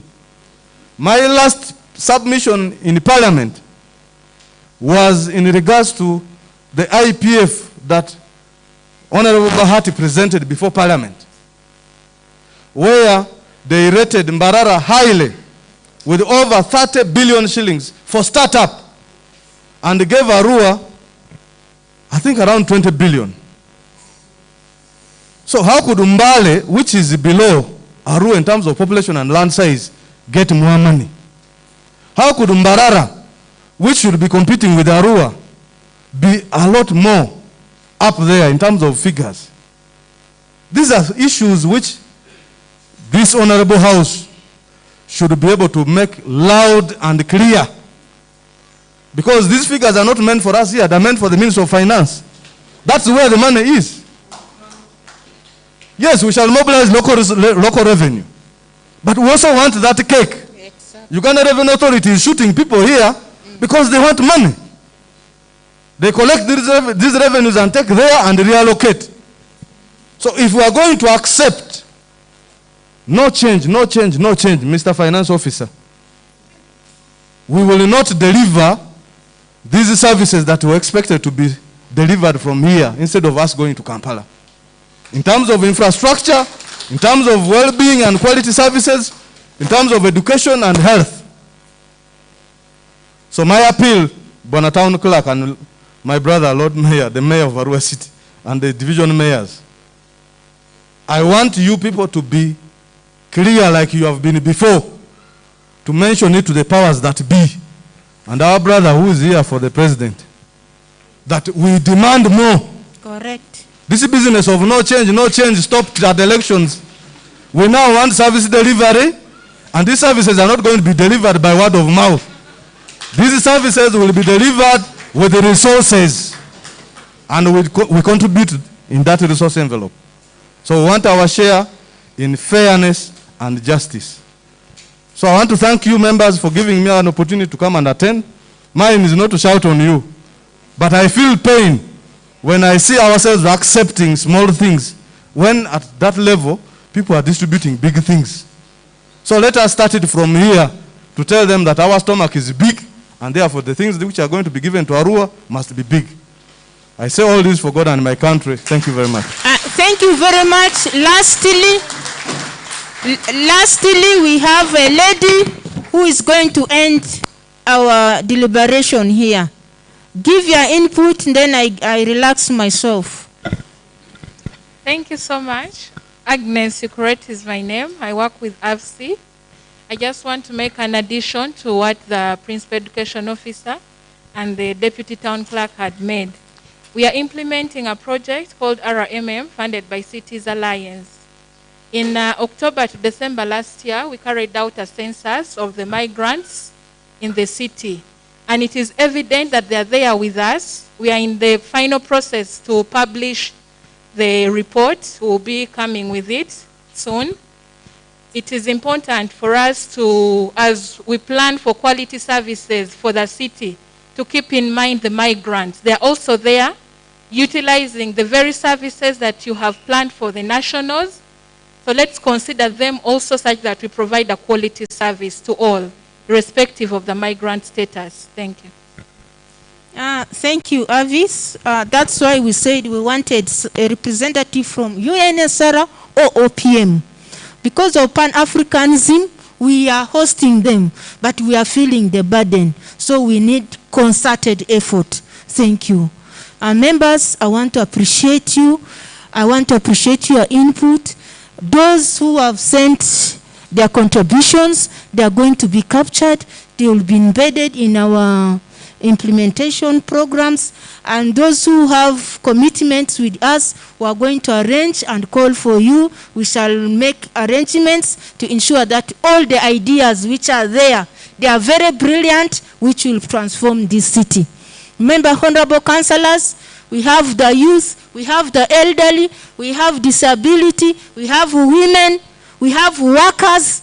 Please, this time I don't want to hear complaints after approval of the budget. Time has come. During budget scrutiny, let us take charge and ensure that the people we are represented must be captured, their issues should be captured. Much as resources are very limited, we are going to, Madam Speaker, give me my time. This is opportunity given to me. So I want to stop here, and I want to take back the mic to the organizers. We are going to have closing ceremonies. Thank you very much for God and my country. Thank you, the session chair. Also, thanks for being time conscious. Members, we don't have much. I want to wrap very quickly the issues that are raised. The response is already here, but kindly, we request our offices are open from this period of planning up to the time of implementation. Please, our offices are open. These inquiries are not only ending during this consultative meeting, which is today. You can still visit our offices tomorrow at Arowa City. There's a concern, I'm going to be very quick, from Honorable Bako Emily. Why is the burning tires still here at Adumi Road? Crab, why are these animals still loitering? The response I think the deputy has put here, the occurrence of the above indicates people are not following our rules and regulations. Still, we shall enforce to have them adhere to those rules of the city. What is happening with the recruitment of town agents for the implementation of Paris development model? I think there was a police guideline that which was sent by the Ministry of Public Service, and it was advised that all accounting officers to pen the recruitment till approval of City Service Commission. I think once that is done, we shall have the recruitment of town agents. Arua, Central Forest, Barifa, why is it not degazetted to date? The response, the degazettement process is on course. Council is working on fulfilling the new requirements put forth by Ministry of Water and Environment. Why has the solar street light project on Oluko Road, Vara, stalled? Raised by Honorable Asiki Charles. Please, members, this is an ongoing project. It was budgeted under road fund. What we had last financial year could only do that.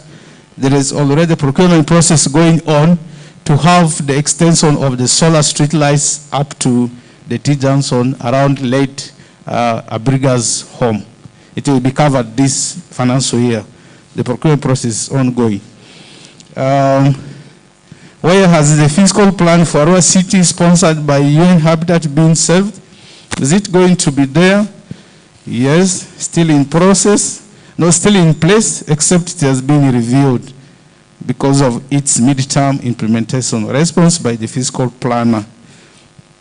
Education, in line with thematic areas, Arowa City made up 9 of these. I wrote this, it's long. This is in relation to why Arowa City received less delivery of OWC as compared to Arowa District, saying we are more of investment in the city, may not necessarily be agricultural, but rather agro-industrialization. Please, you can still have more clarification on that. What plan do you have for all the government primary secondary schools in the city to have playgrounds? This is being looked into, special in the schools of Aivu division, which still have abundant land. This is from Otukibo Moses, Western Union. Other opportunities we can offer: regional tractor hire services, taking contracts of commercial farming, commercial storage facilities, oil seeds, sesame and avocado, IPR, valve chain, agriculture, and copper. I think it is an opportunity for us to utilize that. Arua was, as of 2010, designed as a free trade zone. What is its status? Commercial officer, not sure of the status, will be consulting more. Members plus others, I think we're time bad. BLD, those ones which we have not responded to, we will. Thank you, Session Chair. That was the issues raised. I really want to appreciate all of you for having attended the consultative workshop.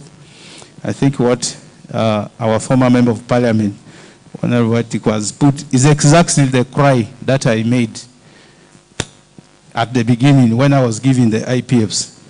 We have 4 members of Parliament in Arua City. Please, we shall still disturb them. We were number 3rd in the IPF. I was making comparison of quarterly releases. We are number 3rd. Mbarara, we actually number 4th. Mbarara, Mbale City, Jinja, and Arua is number 4th. It is going the reverse way. And if it continues in this IPF, I did mention it starts slowly and it will end like that.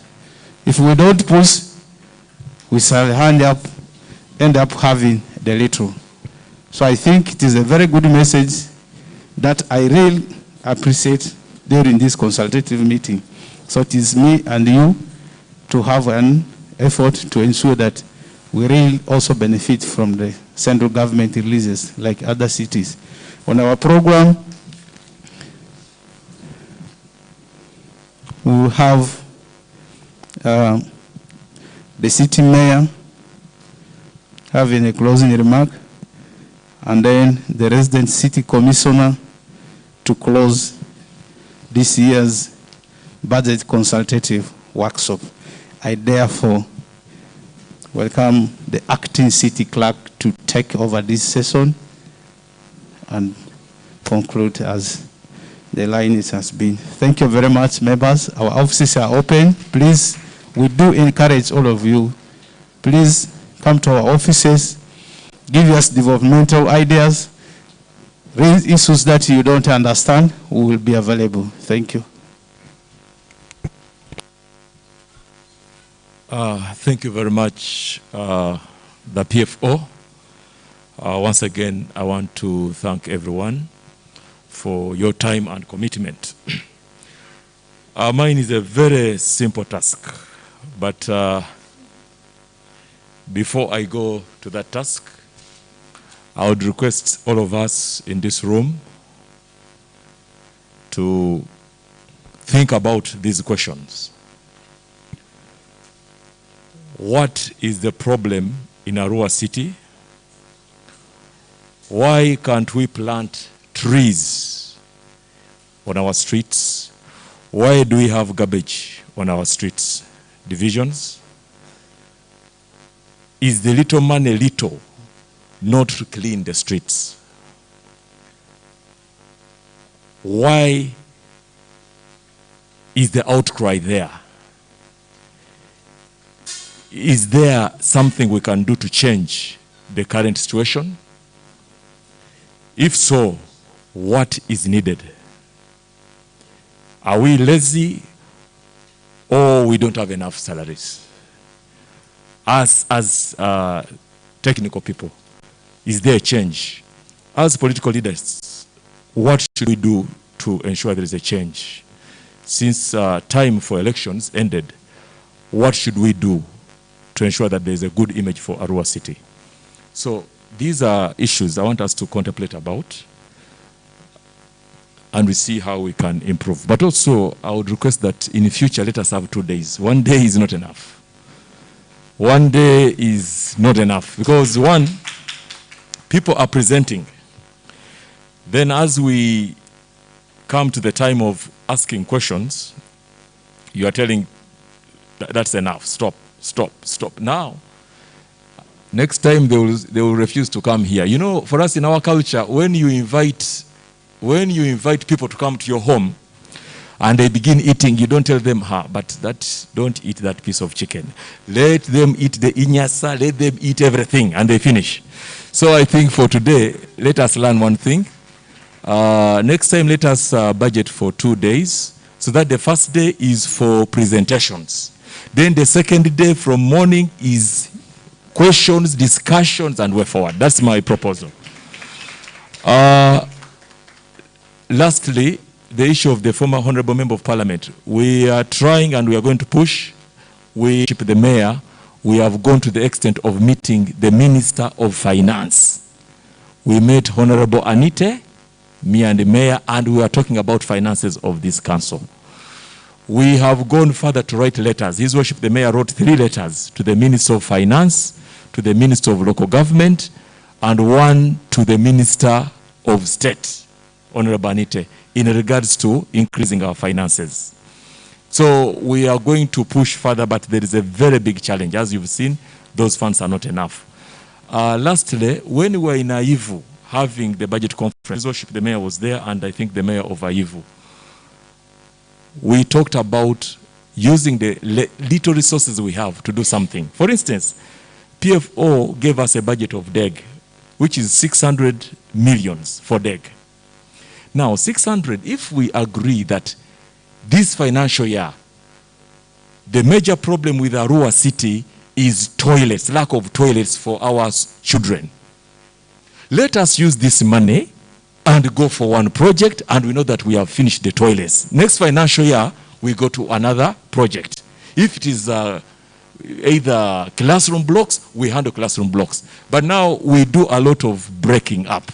So at the end of the day, our people are not seeing impact on ground. So this is one of the biggest challenges we're having. So I think this is one thing we need to look at and focus for this financial year. Ladies and gentlemen, I want to take this opportunity now to welcome His Worship the Mayor to give remarks.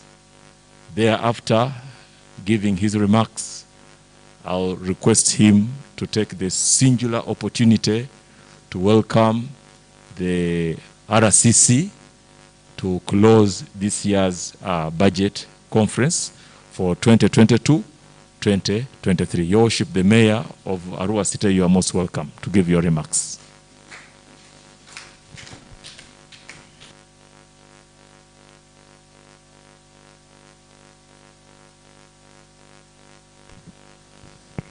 Thank you very much, Moderator. All protocols observed. I had made my remarks at the opening already. I will not take a lot of time, given that we have really gotten exhausted. I only want to say one thing, that our revenue collection is done at the divisions. And I want the divisions to work harder than they have been doing before. The face of Arua City is found in the Arua Central Division. So, my brother, Mayor of the Central Division, Town Clerk of the Central Division, where are you? Where are you? Now, garbage center is in Central Division. Cows roaming everywhere, competing over road use with human beings is in Central Division. Goats roaming everywhere, destroying the grass which has just been planted in Central Division. And yet we are sending money to that division. This must stop. I know you are a hard-working man. I want you to find whether your technical people are the one letting you down, or something else is happening, then let us know. As we wait for garbage trucks and so on, we should be putting into use the available resources. Let us save the face of this city. Lastly, as the Honorable Article has advised, we are going to pursue these budget shortfalls and so on through the technical means, through the normal procedures of going to people's offices, writing and so on. But also, I think we should begin making the world know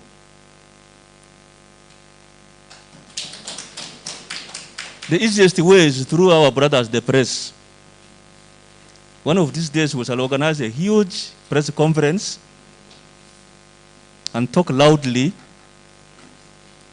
and we bring this matter to the attention of the president, because he is one man who reads newspapers every time.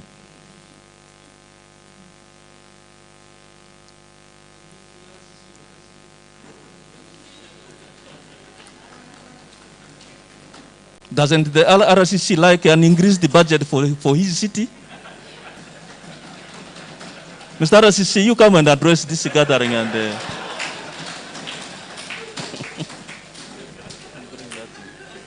for God and my country.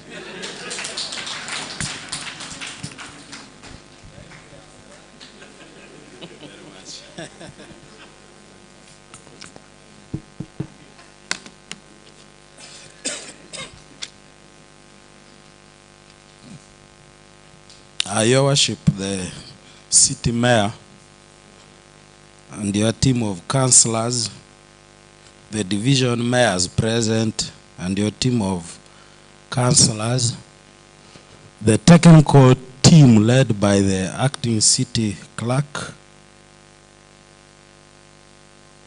the security present in your various capacities, the press, ladies and gentlemen, good evening everybody. My name is Dixon Adomati, son of the soil. I am humbled to be in this meeting. I'm supposed to be in another meeting, but I've decided to forfeit that meeting to listen to this meeting right from the start to the end. Then I'll account to my supervisor that this meeting was more important than the other one. And I take responsibility for that decision. I'm going to comment on certain things and thereafter close the budget conference.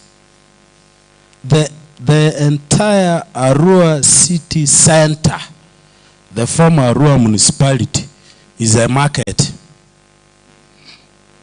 It is a market. Markets are supposed to be gazetted by government. In this case, the local government here, Arua City, is supposed to gazette markets. That's where people are supposed to sell. All of you are smart people, including myself, of course. One of the most irritating things is to enter Arua City Center because it is dirty. When I entered office, I struggled to clean it a bit, but I got stuck because I was told the new market has to be commissioned first. And I have been reliably informed that there's a road supposed to be done connecting from Rhino Camp Road to the market, allegedly by City Council. I don't know if it is true, but I'll find that out at a correct time.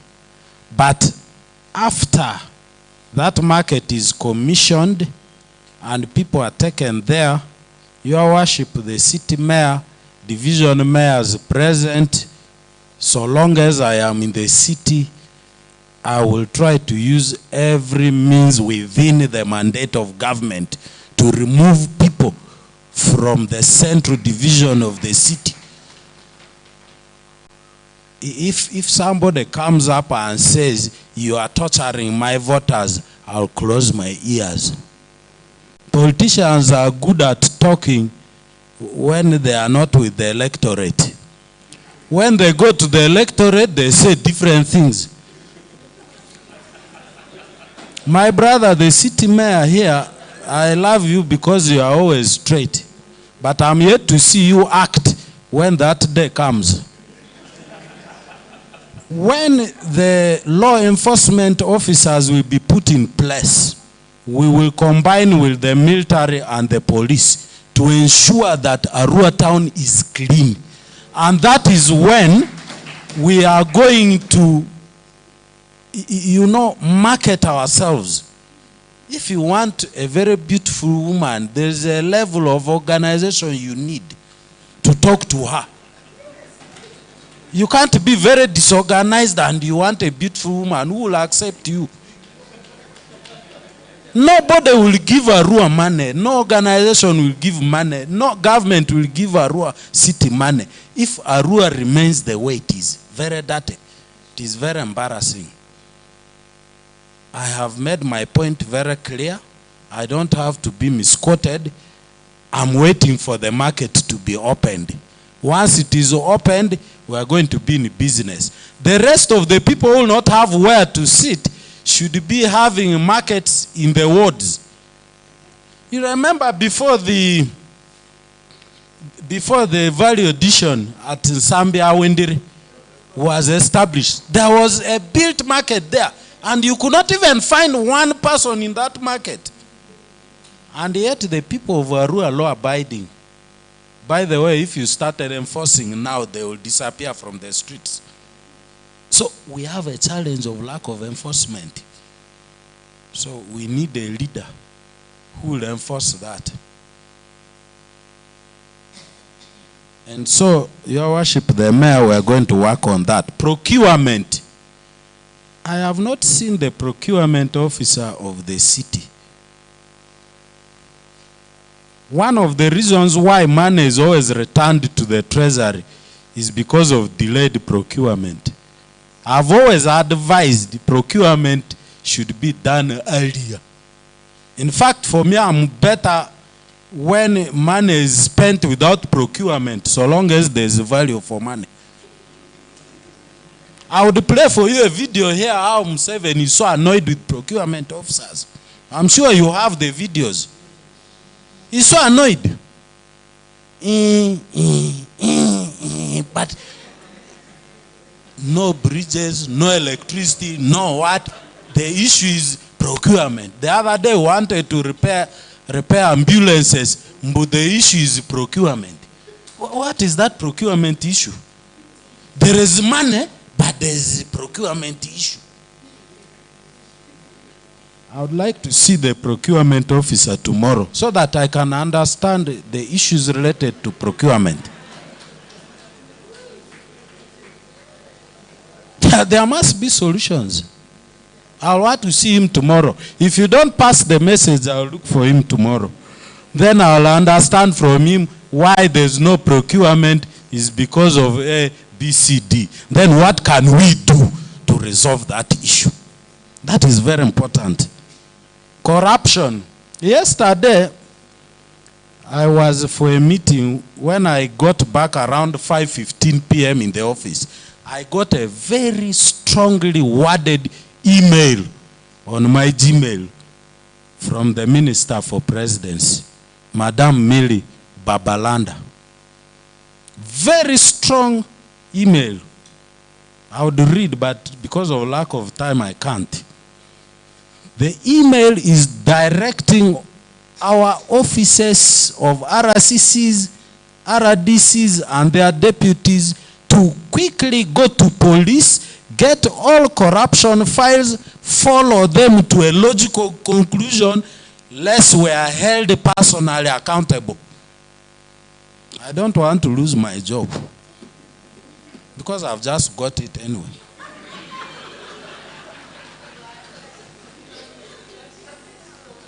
So immediately I forwarded that email to the DPC and quickly asked him to compile the list of all the corruption cases which are pending in police, including the one of ambulance, loss of ambulance, stolen drugs, stolen monies in Arua City Council, quickly and forward it to me. But luckily enough, today I'm in this conference. Tomorrow, first thing in the morning before I'm sacked, I want that list. If you have been in corruption, I'm coming for you. You see, our office writes letters to both of us, to RCC, to deputy. They don't copy me. They write to your both your attention. You have to act, both of you. So you cannot say, you see, for me, I am not the RCC. I am the deputy RCC. It's not there. You're supposed to act. That's why you see some of you have been seeing me acting. The town clerk understands it better. Some people have been asking me, but this is supposed to be RCC's work. It's because you don't know what pressure I'm going in the email. You don't know. No escape. So please, let us ensure that we are not corrupt. Because I'm your son. It will not be necessary and important for me to step on your toe. But also that song, Mamva Kweni, will have to stop at a certain time when there's no listening. So we are going to look at the files because already we are supposed to take responsibility. And then we see what to do. Security, somebody was it the acting deputy city clerk? When you Google, you find security is living in a state out of danger of your life and even property. Like now, all of you are safe. There are no threats. If there is a threat, we come in. If there is a threat, we do what? If there was a bomb blast here, we have to go and answer. You and I, Asianju, we have to answer. These people can run away, but we have to go and find out what is happening there. So our cardinal role is to ensure that the security of life and property, of your life and my life, of your property and my property, that they are safe. That's what we do.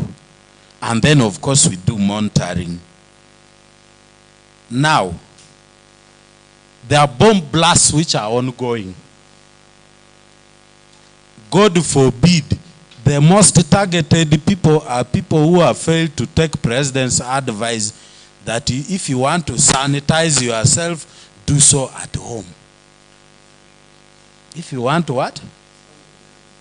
I know many of you are tricky. You ring me at midnight. You see, Deputy RCC, I was coming from a very important meeting. I have been arrested by police. When I know that you have been like this. Because at least we know the meetings which are on average ongoing around. You might have been from Bamboo, from Desert Breeze for silent disco. You might have been taking 102 at West Nile Golf Club. We understand. Now when I hear Honorable Atiku Bernard is under arrest, then he calls me, I tell the police, that one is an essential worker. He has been for essential work, you leave him to go. But, don't wait to be bombed, you people. You stay at home. Huh? You are very important. These are the brains of Arua city. They may bomb you. That's not my prayer. But this period of time, let's try to look after ourselves. Let's keep away from these gatherings, these big gatherings, especially where there's minimum control. You want to go and dance, you get a woman to dance with, you don't know where she has been, what is in her mouth, what is coming out of her nose. She could be having COVID. And you are a leader of Arua city. And then when a bomb blasts, then they say, the RCC bombed the RCC at midnight in West Nile Golf Club.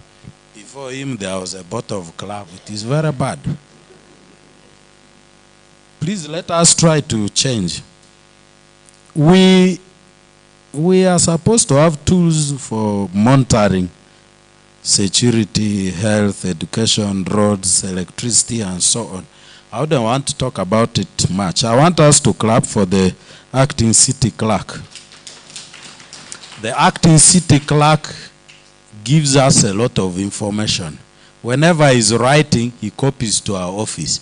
At least now, we are following what is happening in the city. Now, a good leader will always find out from the acting town clerk or the city mayor at the level of an RDC. This one, I don't understand. First explain it. But we don't fight with political leaders and technocrats. The presumption people had was that DSO is coming to fight people. No, no, that is not me. That was your own understanding of me based on Wolokoso. You have to understand why things are like this. But the town clerk gives us every information, so we get to know. Town clerk, thank you very much. Everybody should emulate your example. We are meant to work together. We are not meant to fight one another. We are supposed to work together. Right? So I wanted to comment about these services one by one, but there's no time. I want to say that the substation at Muni is being done. The last time I was there was Monday. Out of the 19 layers being compacted before the construction works begin, we have now 1 layer left. I go there. If I miss 2 weeks, the 3rd week I go there. There were stories there which we have now streamlined. Professor Tikodriawa on, the director for Kira Motors, the one who makes these buses and other vehicles from Oduluba here, is my friend. He rang me, told me to accompany him there. There were issues. So we went there, we sorted the issues. Work is ongoing. According to them, the work they will complete in September next year. We hope that will happen. The issue of urban refugees, Your Worship, the Mayor, this goes to you. You need to take it seriously. I've attended a number of meetings, including yesterday, Avis.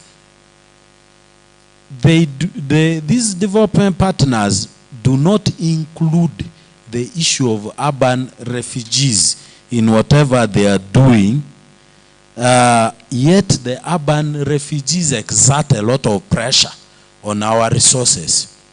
They exert a lot of pressure on our hospitals, health facilities. They exert a lot of pressure. A lot of rubbish is being accumulated in the city from these urban refugees. You see that fish, which is being offloaded opposite Total. Most of the people who bring that fish are Sudanese. And those are urban refugees, by the way. Most of them live here. They only go to the camps to get rations and they come back and live here. Haven't you seen tall, dark, thin people in the town? I hope I have not abused anybody. There are men in the town. Don't say that I describe them like that. There are men in the town. That puts a lot of pressure. Cities are more or less semi-autonomous. Your Worship, the Mayor. You can actually attract resources without the central government directly to the city if you have an organized council and an organized technical team. So please sit with your technical team, sit with your councillors, come up with projects that can be able to sort the issue of urban refugees. We can discuss that together. I am there in my office and we see a way forward. International Labour Organization, UN, and so on, UNFPA and others, they are ready to help, but you must come up with a proper proposal that can be admired. I was listening to the other doctor. I didn't capture his name well. He should be able to help us. Right? Come up with a proposal which can help in the issue of urban refugees. Your Worship, the Mayor, that is a serious issue. because they are competing with us on the resources. I'm about to finish. The failure to include IVU division IPFs in the releases is an insecurity matter, by the way, because some people have written to me just there that if they do not increase our IPFs, we shall demonstrate. You can now see.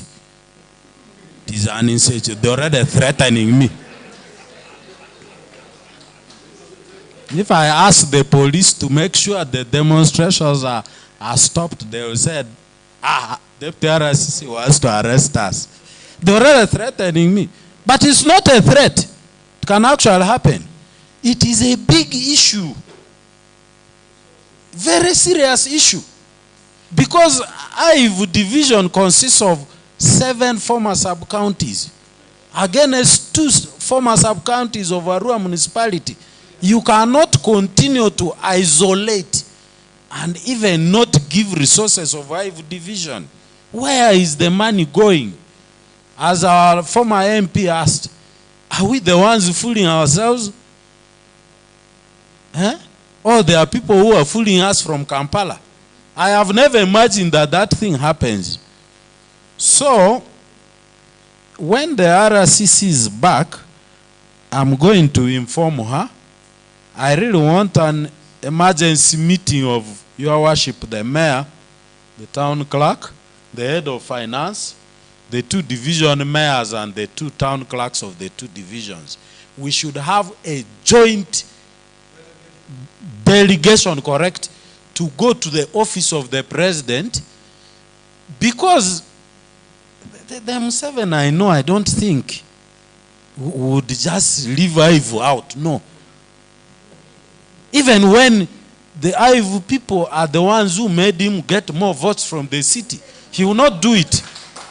There is a problem somewhere which may not be to his notice. And I want that journey soon, Your Worship, the mayor. Sometimes people don't take me serious. Maybe they need to go and find out why my grandmother named me Adomati. I don't believe in that song. Where is the solution? If the local government minister cannot act, the PS finance cannot. Let's go to the president and tell him, these people voted for you overwhelmingly, their resources don't come. And nobody can pretend they don't know that IVU division is a part of Arua city. Nobody. I remember asking the minister who got annoyed with me, you were in the cabinet, you were a member of parliament, you are the ones who passed IVU as part of Arua city. Now you are asking us, how did Arua become a city? Is IVU part of Arua city? That question, because you were a minister, you were a member of parliament. This was approved in the cabinet, and then it was approved in the parliament. You are now asking us. No, that's not right. This is not to say that I'm siding with you or I'm against you. I'm doing my work. Because tomorrow, the president will ask, I sent you to Arua. When these monies were not coming, what were you monitoring?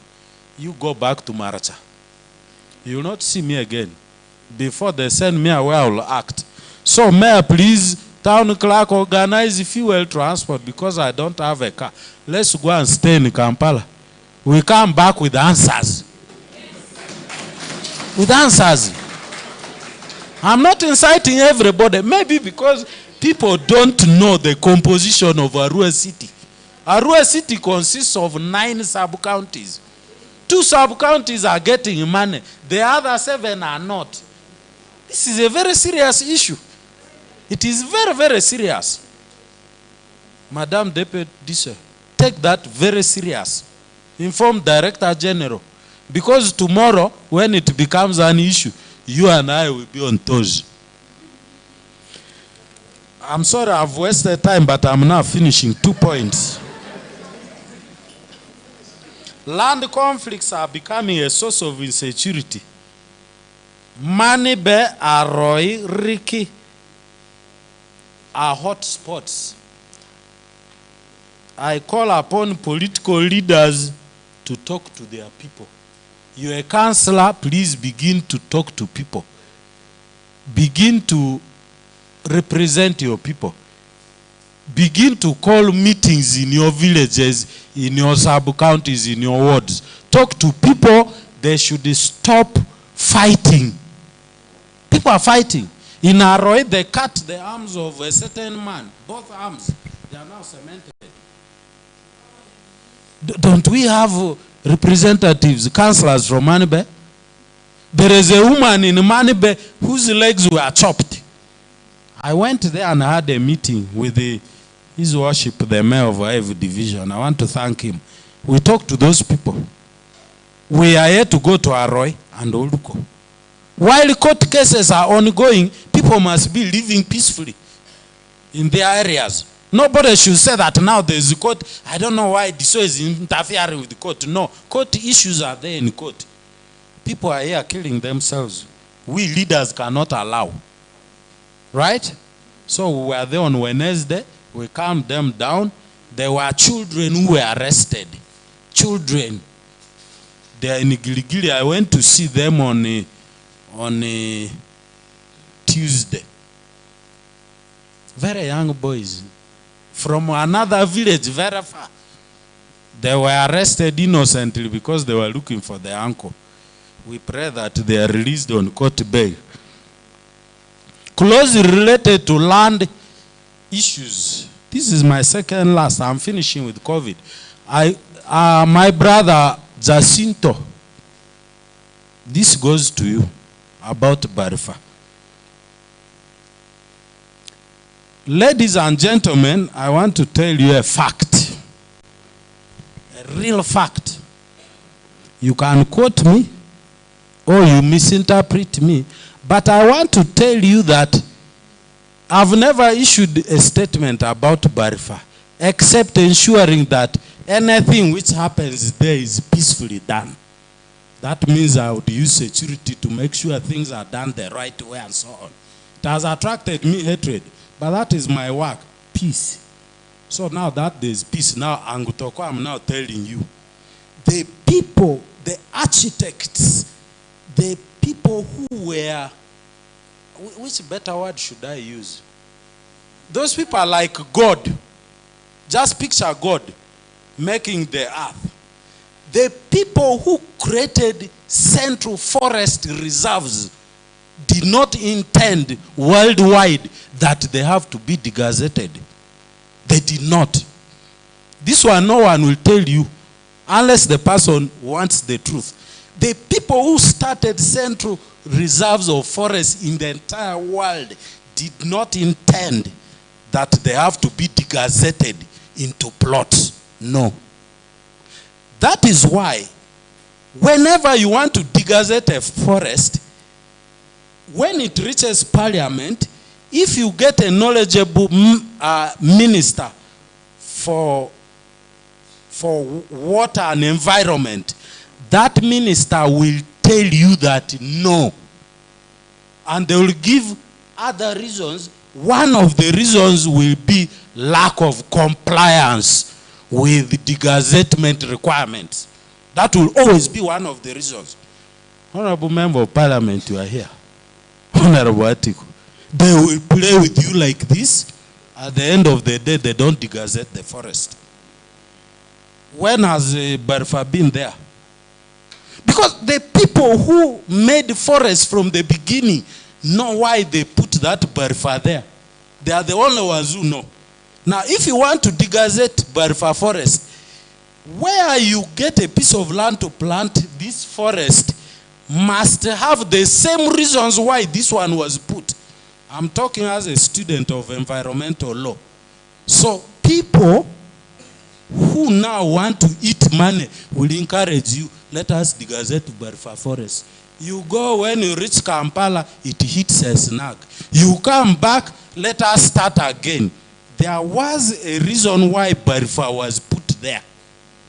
There's a reason. Where is Mr. Said? There's a reason why Barfa was put there. One day you should tell people the reason.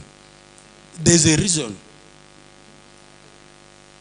So what can best be done is that National Forest Authority, which is the agency responsible for management of forest reserves in Uganda, issues you a license if you want to use part of that land, not a lease, because a lease is a system, or it is a system of land ownership. It's one of the types. I'm not finishing. So, as we are going to move, let's move consciously. Uganda is a signatory to international conventions of the UN. There are conditions for degazettement. Let us meet those conditions. But finally, we shall first gazette a similar forest somewhere, gazette it first, plant trees, then we come and degazette this one. Let's wait for that time. COVID-19. We should put on masks, wash our hands regularly, sanitize, social distance, stay at home, vaccinate because COVID is real. I would like to thank all participants for your brilliant contributions and wish you good luck for God and my country. I therefore call this conference closed.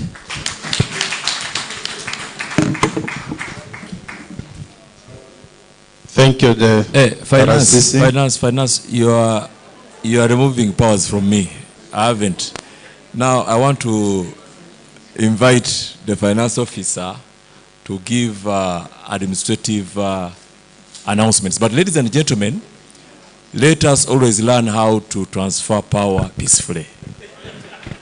They were snatching power from me, but with His Worship the Mayor around, we want to hand over power peacefully. So power is handed over back to finance. Thank you. Thank you, Bernard City Clerk. Apologies for stepping in too fast. Members, thanks for your time. We appreciate all the developmental issues that you've raised. We still echo that there is more time for us to do planning. It has just started. Please, in the subsequent meetings, let us endeavor to contribute positively. Administrative announcement, quick one. For the categories I am reading below, please, under the tent, identify the sector accountant, Dracia, Zeon. We have the CISO, the OPM, UNSERA, UNICEF, the CSBAG, NGO Forum, cultural leaders, business community, bank, opinion leaders, private sector, on the record, National Water, Press, City Development Forum. Please, under the tent down there, identify the sector accountants by names of Dacia Zayo. Odaru Jane and Joanne, sector accountants. These are members of technical staff and other members. Sector accountant Yuda Alitibo, Arua city councillors, division councillors, session chairs, facilitators, those are the presenters, religious leaders, RCC, DPC, LC5, and heads of department and section heads of Arua city and the city divisions. Please identify Yuda Alitibo. Members, we are not paying for your time. We are appreciating your time. Thank you.